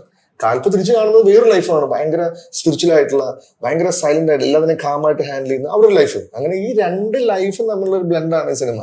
അത് ഞാൻ പറഞ്ഞു, സിനിമയിൽ വില്ലനില്ലല്ലോ, സിനിമയിൽ വില്ലനില്ല. ഹൈദരാബാദിലേക്ക് ഏറ്റവും ഇമോഷണലി കണക്ട് ആയ വില്ലൻ ആരാ മലയാള സിനിമയിൽ? നമ്മുടെ സിനിമയിൽ അല്ലേ? ഇത് കണ്ട സിനിമയിൽ ഏറ്റവും കൂടുതൽ പേടിപ്പിച്ച വില്ലൻ ഏതാ? അത് പെട്ടെന്ന് ചോദിക്കും. ഞാൻ പറയാം, എനിക്ക് ഏറ്റവും കൂടുതൽ പേടിപ്പിച്ച വില്ലൻ ഏതെന്നറിയാം? മനുഷ്യനെ ഏറ്റവും കൂടുതൽ പേടിക്കുന്നത് എന്തിനാണ്? അതൊരിക്കലും മറ്റേ പിന്നെ ധ്രുവത്തിലെ ഹൈദറിനെയോ ഇല്ലെങ്കിൽ അല്ല, ഞാൻ അങ്ങനെയല്ല ഉദ്ദേശിച്ചത്. അവരൊന്നുമല്ല. നമ്മുടെ പേടി എന്ന് പറഞ്ഞ വിധിയാണ്. അടുത്ത സെക്കൻഡിൽ നമുക്ക് എന്ത് സംഭവിക്കുന്നു. അതാണ് മൂന്നാം പക്കം എന്നുള്ള സിനിമയുടെ ഏറ്റവും വലിയ വിജയം. ഇന്നും ആ സിനിമയുടെ പാട്ടൊക്കെ നമ്മൾ പേടിക്കുന്നത് എന്താണ്? ഇന്നും ആ സിനിമ കാണാൻ പറ്റില്ല എന്ന് പറയുന്നത് അതിനകത്ത് വിധിയാണ്, വിധിയാണ്. ആ വിധി, അതാണ് ഈ പറഞ്ഞ വിധിയാണ് ഈ പറഞ്ഞ വില്ലൻ. അല്ല ഈ പറഞ്ഞ ആഷിഖ് ഖാലിദോ ഇല്ലെങ്കിൽ ഈ പറഞ്ഞ അവരൊന്നും വില്ലല്ല. അവരൊക്കെ ജീവിത സാഹചര്യങ്ങളിൽ നമ്മളാണെങ്കിൽ നമ്മൾ അങ്ങനെ ബിഹേവ് ചെയ്യത്തുള്ളൂ. ഒരിക്കലും നമ്മള് വിധി. അപ്പം മൂന്നാം പക്കം മുതൽ സിനിമ കണ്ടപ്പോ ഇത് എന്തുകൊണ്ട് എന്നെ ഹോണ്ട് ചെയ്യുന്നു, ഈ സിനിമ എന്തുകൊണ്ട്, ഈ പാട്ട് കേൾക്കുമ്പോൾ ഞാൻ ഡിസ്റ്റർബ് ആകുന്നത് എന്താണ്? അതിനകത്ത് വില്ലനില്ല, അതിനകത്ത് ഭയങ്കര വലിയ വെട്ടും കുത്തും ഒന്നുമില്ല, പക്ഷെ എന്നെ പടം പേടിപ്പിക്കുക, എന്നെ പടം കാണാൻ സമ്മതിക്കുന്നില്ല. അതാണ് വിധി. ആ വിധിയിലേക്ക് അപ്പം പോകുന്നിടത്താ പടം തീരുന്നത്. ആ വിധിയാണ് ഈ സിനിമയിലെ വില്ലൻ. വിധി അതാണ് മനുഷ്യട്ടുള്ള പേടിക്കുന്നത്. മനുഷ്യന്റെ ഏറ്റവും വലിയ അടുത്ത സെക്കൻഡിൽ ഇങ്ങനെ സംഭവിക്കും. ആ പ്രിഡിക്ട് ചെയ്യാൻ പറ്റാത്ത പ്രഡിക്ഷനില്ലായ്മയാണ് എന്റെ ഏറ്റവും വലിയ പേടി. അതാണ് ഈ സിനിമയിൽ ഞാൻ അപ്ലൈ ചെയ്തിരിക്കുന്നത്. വളരെ ലൈറ്റ് ആയിട്ട് നമ്മൾ വേറെ സ്റ്റൈൽ കൊണ്ട് അത് പ്ലേസ് ചെയ്തിട്ടുണ്ട്. അതാണ് ഈ സിനിമ. അതാണ് നിങ്ങൾക്ക് എന്തുകൊണ്ട് നിങ്ങൾ കരയുന്നു, എന്തുകൊണ്ട് നിങ്ങൾ ഇമോഷണൽ ഹുക്കായെന്ന് പറയുന്നു, എന്തുകൊണ്ട് ഇത്രയും ഇന്നലെ പ്രിവ്യൂവിന്റെ ആളുകളൊക്കെ കണ്ണ് നിറഞ്ഞിറങ്ങുന്നു. അത് അവരുടെ ലൈഫിൽ ഇൻഡയറക്റ്റ് ആയിട്ട് നമ്മൾ അപ്ലൈ ചെയ്ത ഈ ഒരു ഐഡിയ ആണ്. അത് പത്നാസിന്റെ ലെജൻഡറി ആളുകൾ പണ്ട് ഇത് വെച്ചതിന്റെ അഡാപ്ഷൻ ആണ്. നെക്സ്റ്റ് ആയിട്ട് നമ്മളവിടെ വെച്ചിരിക്കുന്നത്. ശരിയാണ്, ഈ വിധി വലിയൊരു വില്ലനാണ്. അതെ, നമുക്ക് എന്താണ് അതിപ്പോഴാണ് എനിക്കൊന്ന് അതിലേക്കൊന്ന് നമ്മൾ ഈ സിനിമയിൽ അങ്ങനെ വിധിയാണ്. അതെ അതെ അതെ, അതൊരു വില്ലനായിട്ടേക്കാണ്. നമ്മൾ എന്താണ് ഇനി വേറെ ഒരു വില്ലനില്ല. അതെന്തോ വലിയ കോംപ്ലിക്കേറ്റഡ് ആയിട്ട് നമ്മൾ 100 പ്രാവശ്യം കണ്ടിട്ടുള്ള സിനിമകളുടെ ഒരു ലൈൻ തന്നെയാണ് സിനിമയുടെ. ഞാൻ ഒന്നും പറയുന്നില്ല ഭയങ്കര വലിയ കഥയാണെന്നോ ഒന്നുമല്ല. നിങ്ങളെ ഇത് ഞാൻ നേരത്തെ പറഞ്ഞ പോലെ ഈ സിനിമ നന്നായാൽ അത് എന്റെ കഴിവാണെന്ന് വിശ്വസിക്കുന്നു. അത് എന്റെ കഴിവിടാന്ന് ഞാൻ വിശ്വസിക്കണം എന്ന് വിശ്വസിച്ച് ഇറങ്ങിയ സിനിമയാണ്. അതുകൊണ്ട് ഞാൻ പറഞ്ഞ എനിക്ക് ആ പാട്ട് നിങ്ങൾക്ക് നേരത്തെ പറഞ്ഞ പോലെ എനിക്ക് ആ പാട്ട് കൈമാറുള്ള കുറച്ച് ധൈര്യം മാത്രമാണ്. മനസ്സിലായി? ആ ധൈര്യത്തിലാണ് ഞാൻ ഈ കഫേ കുടിക്കുന്നത്, ഞാൻ ഇവിടെ ഒരു പ്രൊഡക്ഷൻ കമ്പനി നടത്തുന്നത്, ഞാൻ സിനിമാ പ്രേം നടത്തുന്നത്. ധൈര്യം മാത്രം. അല്ല, എന്ത് ബാക്ക്ഡ്രോപ്പ് എനിക്കുള്ളത് നിങ്ങൾക്ക് തന്നെ അറിയാലോ. ഞാൻ സിനിമയിൽ ഈ പറഞ്ഞ പോലെ ചെറിയ റോളുകൾ വന്നു. ഒരു സിനിമാ പ്രാന്ത് നിങ്ങളെപ്പോൾ 2009 സിനിമ പ്രാന്ത് പേജ് തുടങ്ങി. അവിടെ ഞാൻ ഇപ്പൊ സ്റ്റേറ്റ് അവാർഡ് പോലും വാങ്ങിച്ചിട്ട് വീട്ടിൽ കൊണ്ട് വെച്ചിരിക്കുന്നത് എന്റെ ധൈര്യം കൊണ്ട് മാത്രമാണ്. പിന്നെ പടച്ചോന്റെ കുതിർത്തും. മനസ്സിലായില്ലേ? അത് വേറൊന്നുമല്ല.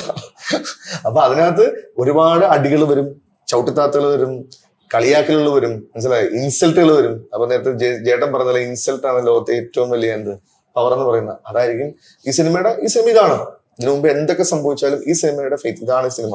അപ്പൊ നാളെ അറിയാം, നാളെ പടം റിലീസാവുകയാണ്. നാളെ ഈ സിനിമയുടെ എന്താണെന്ന് ഇപ്പൊ നമ്മൾ പ്രിവ്യൂ ഉണ്ട്. ഒരിക്കലും ഞാൻ എക്സൈറ്റ് സിനിമാക്കാരാണ്, അല്ലെങ്കിൽ എന്നെ അറിയാവുന്ന ആൾക്കാരാണ്, എനിക്ക് നല്ലത് സംഭവിക്കണമെന്ന് ആഗ്രഹിക്കുന്ന ആൾക്കാരാണ് ആ സിനിമ. അവരൊന്നും ഒരിക്കലും ഇല്ല. ഞാൻ നാളത്തെ 11 മണിക്ക് ഷോയ്ക്ക് വെയിറ്റ് ചെയ്യുക. അത് അവിടെ എന്താണ് ഈ റിസൾട്ട് ഉണ്ടെന്ന്, ആ റിസൾട്ട് ആയിരിക്കും അൾട്ടിമേറ്റ് റിസൾട്ട്. എനിക്കറിയാം, ഞാൻ വേണ്ടി വെയിറ്റ് ചെയ്യുന്നു. ഈ സിനിമയ്ക്ക് വേണ്ടി ഒത്തിരി കഷ്ടപ്പെട്ടു. അതിപ്പോ എന്ന സിനിമയിൽ ഒത്തിരി കഷ്ടപ്പെട്ടു.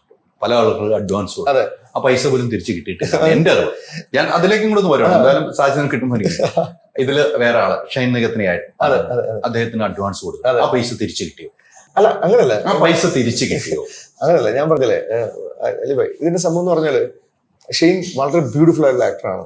ഞാൻ ഇപ്പൊ കാൽപ്പോയെ പോലെ തന്നെ ഞാൻ ഇഷ്ടപ്പെടുന്ന, അല്ലെങ്കിൽ ആസ് എ പേഴ്സൺ എനിക്ക് ഭയങ്കര ഇഷ്ടമുള്ളതാണ് ഷെയ്ന്റെ എല്ലാ തോട്ട് പ്രോസസും. എനിക്ക് ഭയങ്കര, നിങ്ങളിപ്പോ പുറത്ത് കാണുന്ന ഇൻസ്റ്റാഗ്രാമിലോ ഫേസ്ബുക്കിലോ അല്ലെങ്കിൽ കാണുന്ന ഇന്റർവ്യൂസിൽ വിലയിരുത്തേണ്ട ഒരു നടനോ ഒരു ഒരു ഒരു ഡയറക്ടർ ഒന്നുമല്ല ഷെയ്ൻ. അത് ബ്യൂട്ടിഫുൾ ആയിട്ടുള്ള ഈ പ്രായത്തിൽ അയാളുടെ ഇരിപ്പിടം മലയാളത്തിൽ ഉണ്ടാക്കിയ ആക്ടർ തന്നെയാണ് ഷെയ്ൻ. മനസ്സിലായില്ലേ? ഇത് സംഭവിച്ചൊരിക്കലും ഷെയ്നിന്റെ ഭാഗത്തുനിന്നുണ്ടായ ഇഷ്യൂ എന്റെ ഭാഗത്തുനിന്ന് ഇഷ്യൂ ഒന്നുമല്ല. ഈ സിനിമ നടക്കേണ്ട സമയത്ത് നടന്നില്ല. മനസ്സിലായി? നമ്മൾ ഈ പടം അനൗൺസ് ചെയ്തു ഇപ്പം 2000 കൊറോണയ്ക്ക് മുമ്പ് അനൗൺസ് ചെയ്ത് തുടങ്ങാൻ പ്ലാൻ ചെയ്ത സമയത്ത് പ്രൊഡ്യൂസേഴ്സിന് ഇഷ്യൂ വരുന്നു. ആ ഇഷ്യൂവിൽ പെട്ട് പടം എനിക്ക് എന്റെ ടൈറ്റിൽ പോലും രജിസ്റ്റർ ചെയ്തതിന്റെ പ്രൊഡ്യൂസേഴ്സിന് അവരൊരു സോങ് ഒക്കെ റെക്കോർഡ് ചെയ്തായിരുന്നു. അതെ, ഇഷ്യൂ ആണ്. ആ ഇഷ്യൂ സോർട്ട് ചെയ്യണം, അല്ല രക്ഷയില്ല. അത്രയും വലിയ ഇഷ്യൂ ആണ് വന്ന് നിൽക്കുന്നത്. 2-3 പടങ്ങൾ ബ്ലോക്കായി നിൽക്കുന്നു. അതിനിടയ്ക്ക് എന്റെ പടം ഇറക്കാൻ പറ്റും. 2-3 സിനിമകൾ നിൽക്കുവാണ്, 3 പ്രൊഡ്യൂസേഴ്സ് നിൽക്കുവാണ്. അവരുടെ ഇടയ്ക്ക് അസോസിയേഷന്റെ കറക്റ്റ് തീരുമാനം ഒന്നും ചെയ്യാൻ പറ്റില്ല. ഞാൻ സ്റ്റക്കായി. അപ്പം എനിക്ക് ഇൻവെസ്റ്റേഴ്സ് ഉണ്ട്. ഞാനാണ് സിനിമ പ്രാന്ത പ്രൊഡക്ഷൻസിൽ പടം ചെയ്യാൻ നിന്നത്. നടപടിയാകുന്നില്ല. ഞങ്ങൾ അതിന്റെ പുറകെ നിങ്ങളും ഉണ്ട് എന്റെ കൂടെ. നമ്മളെല്ലാവരും കൂടെ ഷെയ്നും ഉമ്മയും എല്ലാവരും പല ട്രൈ ചെയ്ത് അവരുടെ അവസാനം അതിന്റെ പര്യവസാനം ഇങ്ങനെ ആവുന്നു. വീണ്ടും തുടങ്ങാൻ ശ്രമിക്കുന്നു. അപ്പോൾ എന്ത് പറ്റുന്നത്? ക്യാമറമാൻ ആക്സിഡന്റ് ആവുന്നു. ഞങ്ങളുടെ ക്യാമറമാൻ. അവിടുന്ന് നമ്മൾ പിന്നെയും ബ്ലോക്ക് ആവുന്നു. അതിനുശേഷം വീണ്ടും സ്റ്റാർട്ട് ചെയ്യുന്നു. അപ്പൊ കൊറോണ വരും. കൊറോണ വന്ന ശേഷം ഇത്രയും ഗ്യാപ്പ് ആകുമ്പോൾ തന്നെ ഇതിനകത്ത് കുറെ അഭിപ്രായങ്ങൾ വരും പല സ്ഥലത്തു നിന്ന്. പല ആളുകളും പലതും പറയുമായിരിക്കും. മനസ്സിലായില്ലേ? അപ്പം ആ അഭിപ്രായങ്ങൾ അഡ്ജസ്റ്റ് ചെയ്യുന്ന ആൾക്കാരുണ്ടാവും. പക്ഷെ എനിക്ക് അങ്ങനെ പറ്റില്ല. കാരണം എന്റെ ഇതിന് മുമ്പത്തെ 2 സിനിമകളിൽ എനിക്ക് അങ്ങനെ കുറെ അഡ്ജസ്റ്റ് ചെയ്യേണ്ടി വന്നിട്ടുണ്ട്. ആസ് എ ഒരു പുതിയ സിനിമ ചെയ്യുന്ന ആളായിട്ടും അത് ഭയങ്കര വലിയ ഇടപെടലെന്ന് ഞാൻ പറയുന്നത്.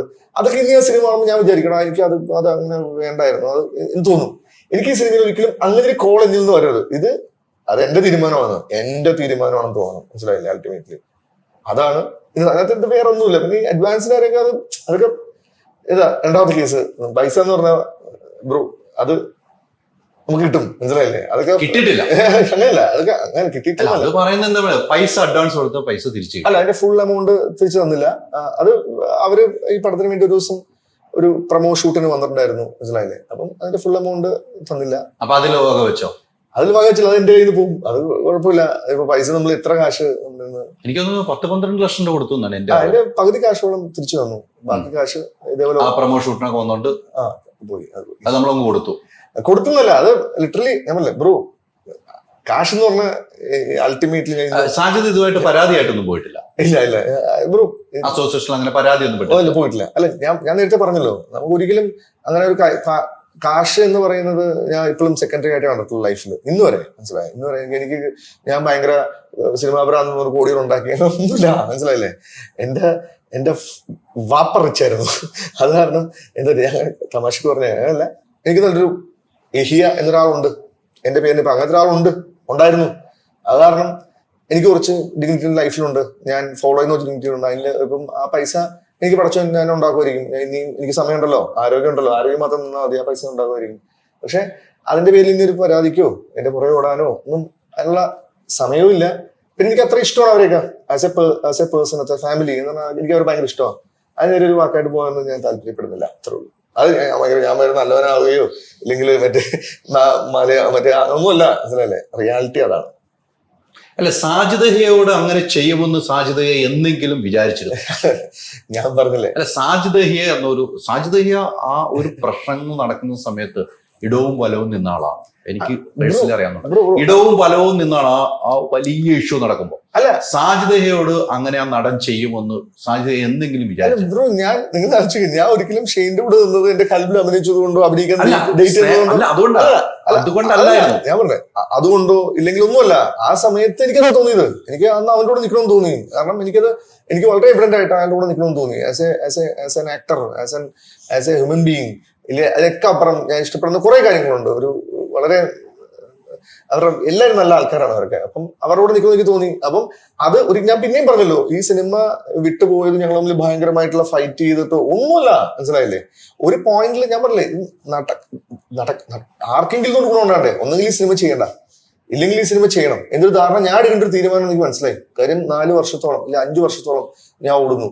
മനസ്സിലായി? ഈ 5 വർഷം എന്ന് പറയുന്നത് എന്നെ സംബന്ധിച്ചോളം എന്റെ കരിയറിലെ എന്റെ 5 വർഷമാണ്. മനസ്സിലായില്ലേ? 5 years എന്ന് പറയുന്നത് ഒരു വലിയ ബ്രേക്ക് ആണ്. മനസ്സിലായില്ലേ? അവിടെ അത് എനിക്ക് ചെയ്യാൻ പറ്റാത്തതുകൊണ്ടല്ല. ഇപ്പൊ ഫോർ എക്സാമ്പിൾ, എനിക്ക് വേണമെങ്കിൽ ഞാൻ ആ സമയത്ത് ചെയ്ത സിനിമയാണ് പല്ലുട്ടി. എനിക്ക് എങ്ങനെ പടം ഡയറക്ട് ചെയ്യാം. മനസ്സിലായില്ലേ? ഈസിലി എനിക്ക് പടം ഡയറക്ട് ചെയ്യാം.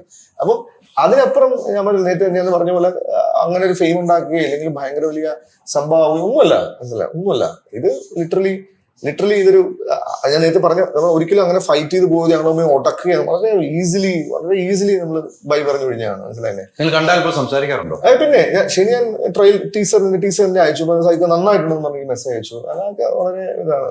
ഞാൻ പറഞ്ഞു ഇത് ഒരിക്കലും ഷെയ്നോ അവരുടെ വീട്ടുകാരോ ഒന്നുമല്ല. ഇതിന്റെ ഇടക്ക് ഞാൻ പറഞ്ഞില്ല, ഒരു ആവശ്യമില്ലാത്ത കുറെ ആളുകൾ എല്ലാ ഒരാൾക്കാർ വരും. ഇവർക്ക് അവർക്ക് അതുകൊണ്ട് ബെനിഫിറ്റ് സ്വപ്നം ഉണ്ടായിരിക്കും. ഞാൻ ആ ബെനിഫിറ്റ് ഇത് കണ്ടിട്ടില്ല, ആ ബെനിഫിറ്റ് ഞാൻ ഉപയോഗിക്കാൻ ശ്രമിച്ചിട്ടില്ല, ആ ബെനിഫിറ്റ് ഞാൻ യൂട്ടിലൈസ് നോക്കിയിട്ടില്ല. പിന്നെ എനിക്ക് ഇതുകൊണ്ട് എനിക്ക് കരിയർ വൈസോ ഇമോഷൻ വൈസോ എനിക്ക് നഷ്ടമില്ല. ഞാൻ ഹാപ്പിയാണ്, എല്ലാവരും ഹാപ്പിയാണ്. ഫിനാൻഷ്യൽ വൈസ് എനിക്ക് ബാലൻസ് നാളെ ഞാൻ ഉണ്ടാക്കാൻ പറ്റുന്ന കാശ് എനിക്ക് പോയിട്ടുള്ളൂ, അത് ഞാൻ ഉണ്ടാക്കും. എന്നെ സപ്പോർട്ട് ചെയ്യാൻ 100,000 ആൾക്കാർ ഇപ്പുറം നിൽപ്പുണ്ട് ആ സൈഡിൽ എന്നെ വിശ്വസിച്ച് എനിക്കൊരു കൈ തരാൻ. മനസ്സിലായില്ല? ഇപ്പൊ വിജയ് ബാബു തന്ന പോലെ, നിതിൻ വന്ന പോലെ, ഷമീർ എന്ന് പറഞ്ഞ എന്റെ പാർട്ണറാണ്, ഷമീർ ദുബായിലുള്ള. അങ്ങനെ ഓരോ കൈകൾ എനിക്ക് ഇപ്പുറത്തുണ്ട്. ഇപ്പൊ ഒരു കൈ എന്റെ അവിടെ നിന്ന് വിട്ടുപോയാൽ എനിക്ക് 10 കൈ ഇവിടെ നിൽക്കുക. പിന്നെ ഞാൻ അതിനകത്ത് വിഷമിക്കുന്നത് അപ്പോട്ടെ. അല്ല, ഞാനിത് ചോദിച്ചതിന് സാഹചര്യത്തിന് അതിനുശേഷം നമ്മൾ പല പ്രാവശ്യം കാര്യങ്ങൾ ചർച്ച ചെയ്തതാണ്. അപ്പൊ ഈ സമയത്തെങ്കിലും ചോദിച്ചാലും സാഹചര്യം വീട് പറയുള്ളൂ. ഇവിടെ നിന്ന് എഴുന്നേറ്റ് പോകില്ല. മറ്റേ രഹസ്യപ്പെട്ട് പോകുന്ന പോലെ അല്ല. ഇവിടെ നിന്ന് ഏത് പ്രഷർ അറിയണം എന്ന് എനിക്ക് ആഗ്രഹമുണ്ട്. ഞാനും അതുപോലെ സാഹചര്യം കൂടെ ഈ സിനിമയ്ക്ക് വേണ്ടി ഒത്തിരി കഷ്ടപ്പെട്ട ഒരാളാണ്. എത്രയോ ദിവസം ഉറക്കം കഴിഞ്ഞ് രാത്രി വരെ നമ്മൾ പാട്ട് മ്യൂസിക് കമ്പോസ് ചെയ്യുന്നു, പാടുന്നു, വീണ്ടും സ്റ്റുഡിയോ പോയി പാടുന്നു, തിരിച്ചു വരുന്നു, കേൾക്കുന്നു, പോയി പാടുന്നു. എത്രയോ ദിവസങ്ങൾ, എത്രയോ രാത്രി നമ്മൾ അല്ലെ, ഒരു ന്യൂ ഇയർ വരെ നമ്മൾ ഇരുന്ന് ഇതിനു വേണ്ടി മാത്രം ചെലവഴിച്ചത്. അപ്പൊ അതുകൊണ്ടാണ് നിങ്ങൾ രണ്ടും കൂടെ അറിയാൻ വേണ്ടി തന്നെയാണ് ഈ കാര്യം ചോദിച്ചത്. അത്രയും കഷ്ടപ്പെട്ടു സാധ്യത കൊണ്ടുവന്നു. സമയത്തിനെല്ലാം നടക്കുന്നു. എനിക്ക് അതെ, ഇതിന്റെ റൈറ്റ് ടൈം ഇതാണ്. ഇതിനകത്ത് കാൽപോയും ഇതിനകത്ത് നായികയും ഇവർ രണ്ടുപേരും ഇവരാണ് വരാൻ നിശ്ചയിച്ചിരുന്നത്. അവിടെ വിജയ് ബാബു പോലത്തെ നിശ്ചയം മാറില്ല. മുണ്ടും മടക്കി ഫ്രണ്ട് ഷാജി ബാബു നിൽക്കണമായിരുന്നു. മനസ്സിലായില്ലേ? അത് എല്ലാം സംഭവിക്കുന്ന സമയം സംഭവിച്ചു. മനസ്സിലായി? എല്ലാം നല്ല സംഭവിച്ചിട്ടുള്ളൂ. ഈ സിനിമ ഡ്രോപ്പ് ആയി പോയില്ല, ഈ സിനിമ ഇല്ലാണ്ടായി പോയില്ല. ഞാൻ അത് വിചാരിച്ച് ഞാൻ താടിയും വളർത്തി മറ്റേ ഇങ്ങനെ നിന്നില്ല. മനസ്സിലായില്ലേ? തോന്നുന്നില്ലേ? ഞാൻ വിചാരിച്ച പാട്ടുകൾ ഇറങ്ങി, നിങ്ങൾ കണ്ടു, ഹൈദരാബാദ് വരെ കരഞ്ഞു എന്ന് പറയുന്നു. അപ്പൊ കിട്ടുമ്പം ഒരു സന്തോഷം. മനസ്സിലായില്ലേ? അതാണ് നിങ്ങൾ കട്ടി മനുഷ്യനല്ല, ഞാൻ കണ്ടല്ല ഏറ്റവും സോഫ്റ്റ് മനുഷ്യൻ നിങ്ങളാണ്. പക്ഷെ ഓൺലൈനിൽ മൊത്തം നിങ്ങൾ ഭയങ്കര കട്ടി മനുഷ്യൻ. പക്ഷെ നിങ്ങൾ അത്രയും സാധു മനുഷ്യൻ ഞാൻ കണ്ടിട്ടില്ല. ഞാൻ വെറുതെ ബൂസ്റ്റപ്പിന് പറയുന്നതല്ല, ഞാൻ വളരെ പല പ്രാവശ്യം പറഞ്ഞിട്ടുണ്ട്. അപ്പം അല്ല, നമ്മൾ ഇങ്ങനത്തെ ചോദ്യങ്ങൾ ചോദിക്കുന്നതുകൊണ്ടാണ് നമ്മൾ കട്ടിയാവുന്നത്. സാധ്യത ഇത്ര ദിവസം ഇന്റർവ്യൂ എടുത്തിട്ട് ഇങ്ങനത്തെ ചോദ്യം ആരും ചോദിച്ചു. കാരണം എനിക്കിത് കിട്ടേണ്ടത് കിട്ടണമല്ലോ. നമുക്ക് അറിയാനുള്ള അറിയണം. ഇപ്പൊ ഈ പറഞ്ഞതുപോലെ എല്ലാത്തിനും ഒരു സമയമുണ്ട്. ആ സമയം നിങ്ങൾ രണ്ടുപേരുമായിരുന്നു. നിങ്ങൾ കൃത്യമായിട്ട് എടുത്ത് വിജയ് ബാബു ഒന്ന് ഫ്രണ്ടിൽ ഇരുന്നു, നിങ്ങൾ വന്ന് അഭിനയിച്ചു, സിനിമ അങ്ങ് ഓടുകയാണ്, ഓടിക്കൊണ്ടിരിക്കുകയാണ്. നാളെയാണ് നമ്മുടെ വിധി നിശ്ചയിക്കുന്ന ദിവസം. നമ്മൾ എക്സാം എഴുതി വെച്ചിരിക്കുകയാണ്, മാർക്കിന്റെ പ്രഷറാണ്. നമ്മളിട്ടാൽ മാർക്കാവുന്നില്ല. നിങ്ങൾ ക്ഷണിക്കപ്പെട്ട അതിഥിയായിട്ട് വന്ന സിനിമ. പക്ഷെ ഞാൻ പ്രേക്ഷകൻ എന്ന നിലയിൽ ഞാൻ ഇപ്പോഴും പറയുന്നു, സിനിമ കാണാൻ പറ്റിയ സിനിമ തന്നെയാണ്. അതിന് മാറ്റം. മനോഹരമായ ഒരു പാട്ട് പാടുന്നു.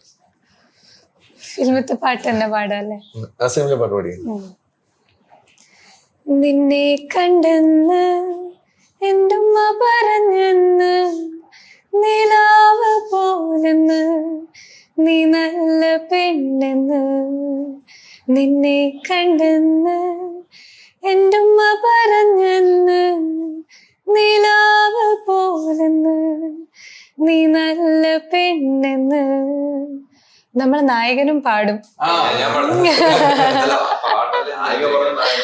ഒരു വൈഡ് കിക്കായിരുന്നെങ്കിൽ തന്നെ നമ്മളെ വേറെ ഇന്റർവ്യൂലൊക്കെ പാടിയിട്ടുണ്ട്. 2 ഫൈറ്റും ഗംഭീര ഫൈറ്റ്. അത് ഞാൻ പറയാനോന്ന് ഓർത്തിരുന്നാണ്. ഇത് ഇവിടെ പറഞ്ഞപ്പോ സാധ്യത പറഞ്ഞ ഗംഭീര ഫൈറ്റ് ആയിരുന്നു. ഗംഭീരമായിട്ട് ചെയ്തിട്ടുണ്ട്. അതിനുവേണ്ടി ശരീരം ശരീരം ക്ഷീണിച്ചെന്ന് തോന്നുന്നു. അല്ല, അങ്ങനെയൊന്നും അല്ല. ക്ഷീണിച്ചെന്ന് തോന്നുന്നുണ്ടോ? എനിക്ക് ചിലപ്പം അങ്ങനെയൊന്നും ഇല്ല. ഞാൻ ഒരു ഫ്രെയിം മീറ്റ് ചെയ്യാം. ഞാനൊരു ആക്ടർ അല്ലേ. അപ്പോഴത്തേക്കും എന്റെ ഒരു വിശ്വാസം എന്ന് പറഞ്ഞാൽ നമ്മളൊരു ആക്ടർ നിലയിൽ പ്രേക്ഷകര് പൈസ എടുത്ത് നമ്മളെ കാണാൻ വരും. അപ്പോഴത്തേക്ക് നമുക്കും അവർക്ക് എന്തെങ്കിലും കൊടുക്കണം, ഒരു വിഷ്വലി ഒരു ഭംഗി കൊടുക്കണം. അതൊക്കെ എപ്പോഴും തയ്യാറായിട്ട് ഇരിക്കണം. ഭയങ്കര കളർഫുൾ ആയിരുന്നു സിനിമ കേട്ടോ. അതെ അതെ അതെ. നല്ല ചുള്ളനായിട്ട് അഭിനയിച്ചിട്ടുണ്ടോ? പെൺപിള്ളേരൊക്കെ വരും. എനിക്ക് അതുകൊണ്ട് പറയാതെ പോകാൻ പറ്റില്ല. എനിക്ക് നോക്കി പിടിച്ചോണം. പിടിക്കാം. ഇങ്ങനത്തെ പ്രണയമായി പോലെ ലാസ്റ്റ് ഈ പ്രണയം കൊണ്ടുപോകണം. ഈ പ്രണയം പോലെ അങ്ങാണ്. ഈ പ്രണയം ഹിറ്റ് ആയിട്ടുണ്ടല്ലോ ഈ സിനിമയില്. അതുപോലെ ഹിറ്റ് അടിക്കണം അടുത്ത ജീവിതത്തിൽ വരുന്നത്. ക്ലാസ് കൊടുത്തേക്കാം. അപ്പൊ രണ്ടുപേരും കൂടി ഒരു പാട്ട് പാട്ടെ. എനിക്ക് എന്താ പറയണ്ടേ? ആലപ്പുഴ അത് വരികൾ എഴുതിയ പുള്ളിയല്ലേ? വരികൾ ആലപ്പുഴ മുല്ലയ്ക്കല് ആലപ്പുഴ മുല്ലക്കില് മുല്ലപ്പൂ മണമുള്ള പെണ്ണിനെ കണ്ടേ ഞാൻ, മിന്നായം പോലോരാ പെണ്ണിനെ കണ്ടേ ഞാൻ. ആലപ്പുഴ മുല്ലക്കില് ആലപ്പുഴ മുല്ലക്കില് മുല്ലപ്പൂ മണമുള്ള പെണ്ണിനെ കണ്ടേ ഞാൻ, മിന്നായം പോലോരാ പെണ്ണിനെ കണ്ടേ ഞാൻ. തിരുമല പട്ടത്തിയോ വട്ടപ്പള്ളി മുഞ്ചത്തിയോ പൊടിമുല്ല ചായത്തിയോ ആരാണെന്നറിയൂല തന്നിന താനാനേ, ആരാണെന്നറിയൂല തന്നിന താനാനേ. ആലപ്പുഴ മുല്ലക്കില് പക്ഷേ ഈ പാട്ട് ഭയങ്കര പാട്ടാണ്. ഇതിലോ എല്ലാ പാട്ടുകളും കേട്ടോ. പക്ഷെ ഇത്ര പാട്ടുകൾ സിനിമയിൽ കൊണ്ടുവരുന്നത് തന്നെ അത് സിനിമയിലൂടെ ഇങ്ങനെ യാത്ര ചെയ്യുകയാണ്.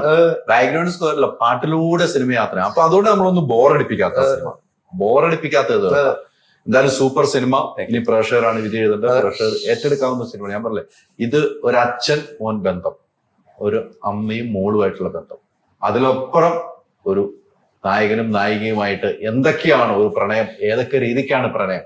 7 തലങ്ങൾ പ്രണയത്തിനുണ്ടെന്ന് നമ്മൾ ആരും കേട്ടിട്ടില്ല. ചില ആൾക്കാർക്ക് അറിയാം. ഇല്ലെങ്കിൽ ഈ സിനിമ കണ്ട 7 തലം ഏത് രീതിക്കാണ് പ്രണയമെന്ന് കാണാൻ പറ്റിയ, ഫാമിലി ആയിട്ട് കാണാൻ പറ്റിയ സിനിമ എന്ന് വേണം എനിക്ക് ഈ സിനിമയെ പറയാൻ. കൽബ് എല്ലാവരുടെയും കൽബായി മാറട്ടെ, സൂപ്പർ ഹിറ്റ് ആകട്ടെ.